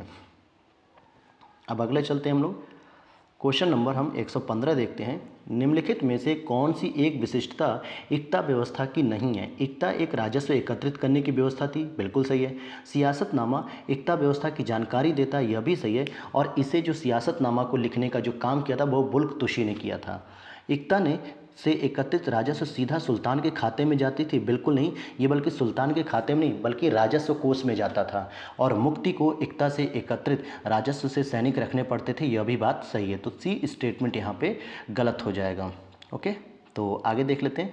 देखिए मैंने बताया था कि निज़ामुल तुसी यानी कि इसको कहते हैं अबू अली हसन इब्न अली तुसी यानी निज़ामुल मुल्क के नाम से भी जानते हैं, जिन्होंने सियासतनामा में जो है कि एकता व्यवस्था के बारे में वर्णन किया है। अगला प्रश्न है यहाँ पे कि कौन सी पुस्तकें सही सुमेलित नहीं हैं। तो तबकात नासरी मिनहाज सिराज के द्वारा लिखी गई है। तारीख़ फिरोज शाही शम्स सिराज अफीफ़ के द्वारा लिखी गई है। तुगलक नामा ये इब्न बतूता के द्वारा नहीं लिखी गई है बल्कि मोहम्मद बिन तुगलक के द्वारा ही लिखी गई है, और मतलब अमीर खुसरो के द्वारा लिखी गई है। और हुमायूं नामा गुलबदन बेगम ने लिखा है, ये बात सही है। तो सी ऑप्शन सही हो जाएगा, क्योंकि इब्न बतूता ने अपनी यात्रा वृत्तांत रहला लिखी थी पुस्तक, जबकि तुगलक नामा को अमीर खुसरो लिखता है। ठीक है, तो तुगलकनामा के लेखक अमीर खुसरो हैं, जबकि इब्न बतूता ने अपनी यात्रा वृत्तांत रहला को लिखा था। फिर अगला प्रश्न है, नेटिव मैरिज एक्ट किस वर्ष पारित किया गया था। 1872 में पारित किया गया था। इसमें जो है कि कहा गया था कि विवाह की जो न्यूनतम आयु है वो 14 वर्ष लड़कियों के लिए और लड़कों के लिए 18 वर्ष रहेगा, और साथ ही साथ बहुपत्नी प्रथा को भी प्रतिबंधित कर दिया गया था। तो ये नेटिव मैरिज एक्ट था। और आगे देख लेते हैं हम लोग, क्वेश्चन नंबर 118 है। यहाँ पे आंदोलन है और इसका वर्ष है, तो ये आपको मिलान करना है। जैसे एका आंदोलन की बात करेंगे तो ये हमारे लखनऊ में 1921-22 में हुआ था, लखनऊ में। संथाल आंदोलन की बात करेंगे तो 1857 से थोड़ा ही पहले हुआ था, जिसको 1855-56 के नाम से जानेंगे। और पावना विद्रोह की बात करेंगे तो ये हमारा 1873 से 85 के बीच में हुआ था, और ताना भगत का आंदोलन 1914 में हुआ था। तो ये इसका सही सुमेलित मैंने कर दिया। आप यहाँ देख सकते हैं कि पावना विद्रोह 1873 से 85, एका आंदोलन यूपी स्पेशल पूछा जा सकता है, अवध में 1922 में हुआ। संथाल विद्रोह 1855-56, ताना भगत आंदोलन 1914 को हुआ। क्वेश्चन नंबर 119 है, पूछा जा रहा है निम्नलिखित में से कौन सही सुमेलित नहीं, यानी कि कौन सा गलत है। तो देखिए भारतीय जल सेना अधिनियम 1927 में आया था, बिल्कुल सही। सविनय अवज्ञा आंदोलन 1930 में आया था, यह भी सही है। द्वितीय गोलमेज सम्मेलन 1931 में आया था, यह भी सही है। इसमें तो कांग्रेस की तरफ से महात्मा गांधी ने इसमें भागीदारी भी की थी। और वहीं अगला पूछ रहा सांप्रदायिक निर्णय 1933, तो ये गलत है, क्योंकि सांप्रदायिक निर्णय 16 अगस्त 1932 को लाया गया था, कम्युनल अवार्ड, जो कि ब्रिटिश प्रधानमंत्री रैमजे मैकडॉनल्ड के द्वारा लाया गया था। यहाँ पे आप देखेंगे कि अंग्रेजों की बांटो और राज करो की नीति के तहत ब्रिटिश प्रधानमंत्री रैमजे मैकडॉनल्ड ने 16 अगस्त 1932 को सांप्रदायिक निर्णय यानी कम्युनल अवार्ड प्रस्तुत किया गया था, जिसके तहत दलित वर्ग को भी अल्पसंख्यक श्रेणी में मानते हुए मुसलमानों और सिखों के साथ उनके लिए भी विधानमंडलों की सीटों के आरक्षण और पृथक निर्वाचक मंडलों की व्यवस्था की गई थी। अन्य प्रश्नगत सभी सुमेलित हैं। तो अगला देख लेते हैं हम लोग, क्वेश्चन नंबर 120। निम्नलिखित घटनाओं को काल अनुक्रम में व्यवस्थित कीजिए। जैसे साइमन आयोग की नियुक्ति की बात करेंगे तो नियुक्ति हुई थी इसकी 1927 में, जबकि भारत पहुंचा था 1928। जलियांवाला बाग हत्याकांड 13 अप्रैल 1919। महात्मा गांधी जी की जो दांडी यात्रा थी यानी सविनय अवज्ञा जो आंदोलन की यात्रा थी वो 1930। और फिरोज शाह मेहता की मृत्यु हुई थी 1915। तो अब इस आधार पे आप सेट करेंगे कि पहले फिरोज शाह मेहता की मृत्यु होगी, फिर उसके बाद जलियांवाला बाग हत्याकांड होगा, फिर साइमन कमीशन होगा, फिर महात्मा गांधी की दांडी यात्रा होगी। तो इस आधार पर आप उत्तर को देखेंगे तो ए ऑप्शन सही हो जाएगा। और ये यहाँ पर मैंने आपको बता भी दिया कि फिरोज शाह मेहता जिन्होंने बॉम्बे क्रॉनिकल समाचार पत्र के संस्थापक भी थे, 5 नवंबर 1915 की इनकी मृत्यु हुई। जलियांवाला बाग हत्याकांड 13 अप्रैल 1919 हुई और साइमन कमीशन के गठन 8 नवंबर 1927। और महात्मा गांधी ने 12 मार्च 1930 को अहमदाबाद के साबरमती आश्रम से ऐतिहासिक दांडी मार्च शुरू किया और 5 अप्रैल 1930 को पहुंचे और 6 अप्रैल 1930 को नमक कानून तोड़ दिया। अगला प्रश्न 121। आईएनए के अधिकारियों पर मुकदमा चलाया गया था लाल किला दिल्ली में, और यहाँ पे जो वकील आए थे वो भूला भाई देसाई के नेतृत्व में यानी लीडरशिप में तेज बहादुर सप्रू और जवाहरलाल नेहरू जो है कि इसमें शामिल हुए थे। और इसमें जो मुख्य अभियुक्त थे वो कौन कौन थे? एक तो थे 3 प्रमुख अधिकारी थे आईएनए के, मेजर शाहनवाज खां, कर्नल गुरुदयाल ढिल्लो और कर्नल प्रेम सहगल, जिन पर राजद्रोह का आरोप लगाया गया था। और इनको बचाने के लिए जो बचाव पक्ष चल रहा था वकील, वो भूला भाई देसाई के नेतृत्व में थे, जिसमें तेज बहादुर सप्रू भी थे और साथ ही साथ मैंने बताया कि जवाहरलाल नेहरू भी शामिल इसमें थे। अगला प्रश्न है आपका क्वेश्चन नंबर 122। बंगाल की एशियाटिक सोसाइटी की स्थापना वॉरेन हेस्टिंग्स के काल में हुई थी और उसने सर विलियम जोन्स के पक्ष में उक्त विद्वत संस्था की अध्यक्षता का प्रस्ताव अस्वीकार कर दिया था। यह बात बिल्कुल सही है। उसने कहा कि विलियम जोन्स को इसका जो है कि अध्यक्ष बनाइए, न कि मुझे। और दूसरा स्टेटमेंट कह रहा है कि वॉरेन हेस्टिंग्स स्वयं एक उद्भट विद्वान, प्राच्य विद्या का प्रखर समर्थक, संस्कृत, फारसी, अरबी के अध्ययन को प्रोत्साहित करता था। तो दोनों ही बातें सही है क्योंकि वो इसका जानकार भी था। यहाँ पे ए ऑप्शन सही हो जाएगा। और वॉरेन हेस्टिंग्स को अगर आप देखोगे 1774 से 1785 तक ये बंगाल का गवर्नर जनरल भी था और उसी के सहयोग और समर्थन से 1784 में बंगाल की एशियाटिक सोसाइटी की स्थापना सर विलियम जोन्स के द्वारा की गई थी। तो अगला प्रश्न हम सीधे देखते हैं। क्वेश्चन नंबर हमारा 123 है। राष्ट्रीय पंचांग के संबंध में निम्नलिखित में से कौन सा कथन सही है? भारतीय राष्ट्रीय पंचांग विक्रम संवत पर आधारित है, तो ये गलत हो जाएगा। कनिष्क के द्वारा जो शक संवत चलाई गई थी 78 ईस्वी में, उसे जो है कि भारतीय राष्ट्रीय सरकार के द्वारा प्रयोग किया जाता है। वहीं राष्ट्रीय पंचांग को 26 जनवरी 1950 को अपनाया गया था, तो यह भी गलत है क्योंकि ये 1957 के आसपास अपनाया गया था। इसलिए इसका सही जवाब हो जाएगा डी, कि न तो पहला सही है और न ही दूसरा सही है। समझते हैं कैसे? क्योंकि आप यहाँ पे देखेंगे कि हमारे ग्रेगोरियन कैलेंडर के साथ देश भर के लिए शक संवत जो कि 78 ईस्वी में कनिष्क के द्वारा चलाया गया था, इस पे आधारित राष्ट्रीय पंचांग जिसका पहला महीना चैत्र है और सामान्य वर्ष 365 दिन का होता है, 22 मार्च 1957 को अपनाया गया था, जो कि और सामान्यतः 22 मार्च को ही हमारे देश का पहला दिन माना जाता है। अगला वर्ष है प्रश्न है, किस वर्ष में अकाउंटिंग को ऑडिटिंग यानी लेखा परीक्षा से अलग किया गया और नियंत्रक महालेखा परीक्षक का कार्य केवल सरकारी लेखा तक सीमित रह गया? तो सी ऑप्शन हो जाएगा 1976। अगले प्रश्न को देखते हैं हम लोग। क्वेश्चन नंबर 125 है। भारत में नियोजित विकास का विरोध किसने किया था? तो महात्मा गांधी जी के द्वारा नियोजित विकास का विरोध किया गया था। क्वेश्चन नंबर 126 है। भारतीय संविधान का अनुच्छेद 30 अल्पसंख्यक वर्ग को परिभाषित नहीं करता है, यह बात सही है। संविधान केवल भाषाई और धार्मिक अल्पसंख्यक वर्ग को मान्यता देता है, यह दोनों ही बातें सही हैं। और यहाँ पर एक दूसरे की व्याख्या भी की जा रही है, व्याख्या नहीं की जा रही है, इसलिए यहाँ पे बी ऑप्शन सही हो जाएगा। तो ये दोनों बातें आपको पता रहनी चाहिए।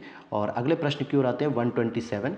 भारतीय संघात्मक व्यवस्था के संदर्भ में निम्नलिखित में से कौन सा कथन सही है? भारतीय संविधान के अंतर्गत राज्यों को संघ से अलग होने का अधिकार नहीं है, यह भी सही है।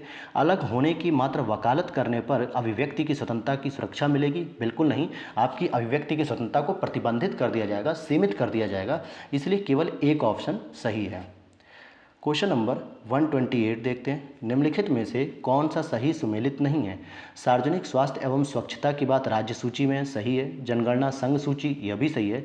राज्यसभा में सीटों का बंटवारा द्वितीय अनुसूची नहीं दोस्तों, चौथी अनुसूची में होता है। और दल बदल निरोधक कानून जो 52वें संविधान संशोधन के द्वारा 1985 में ऐड किया गया 10वीं अनुसूची, ये सही है। तो सी ऑप्शन हो जाएगा कि जो राज्यसभा में सीटों का बंटवारा है वो चौथी अनुसूची में है। आप यहाँ पे देखेंगे क्या दे रहा है कि चौथी अनुसूची में राज्यसभा में सीटों का बंटवारा है। अगले प्रश्न को देखते हैं 129। भारत की संविधान की 11वीं अनुसूची में कितने विषय हैं, यानी कि पंचायती राज का पूछ रहा है, और 29 विषय जो है कि इसमें शामिल हैं। अगला प्रश्न है, प्रधानमंत्री कार्यालय पीएमओ के संबंध में निम्नलिखित में से कौन सा कथन सत्य है। यह 1977 में अस्तित्व में आया था। इसका प्रधान कैबिनेट सचिव होता है। अब देखिए, अस्तित्व की बात करते हैं या नाम बदलने की बात करते हैं, तो इसको आइए देख लेते हैं कि वैसे तो 1947 से 77 तक प्रधानमंत्री सचिवालय के रूप में जाने गए कार्यालय को 1977 में प्रधानमंत्री कार्यालय का नाम दिया गया। प्रधानमंत्री कार्यालय का सर्वोच्च अधिकारी प्रधान सचिव यानी कि प्रिंसिपल सेक्रेटरी होता है, और वर्तमान में प्रधानमंत्री के जो प्रधान सचिव हैं वो आपको बताना है। ये आपको जो लिखा हुआ है राजीव गौबा और ये सब परिवर्तित हो गए हैं, तो आपको करंट अपडेट करनी है। अगला प्रश्न है 131। भारतीय संविधान की छठी अनुसूची के निम्नलिखित में से किस राज्य पर लागू होते हैं। तो इसकी ट्रिक है अत्रिमिमी, यानी असम, त्रिपुरा, मेघालय, मिजोरम। तो त्रिपुरा यहाँ पे सही जवाब हो जाएगा, क्योंकि छठी अनुसूची ट्राइबल एरिया से संबंधित है, यानी जनजातीय क्षेत्रों से, जिसमें 4 राज्य ही आते हैं।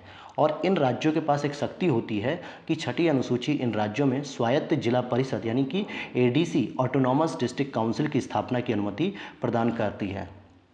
क्वेश्चन नंबर 132 देखते हैं, निम्नलिखित में से कौन सा सही सुमेलित नहीं है।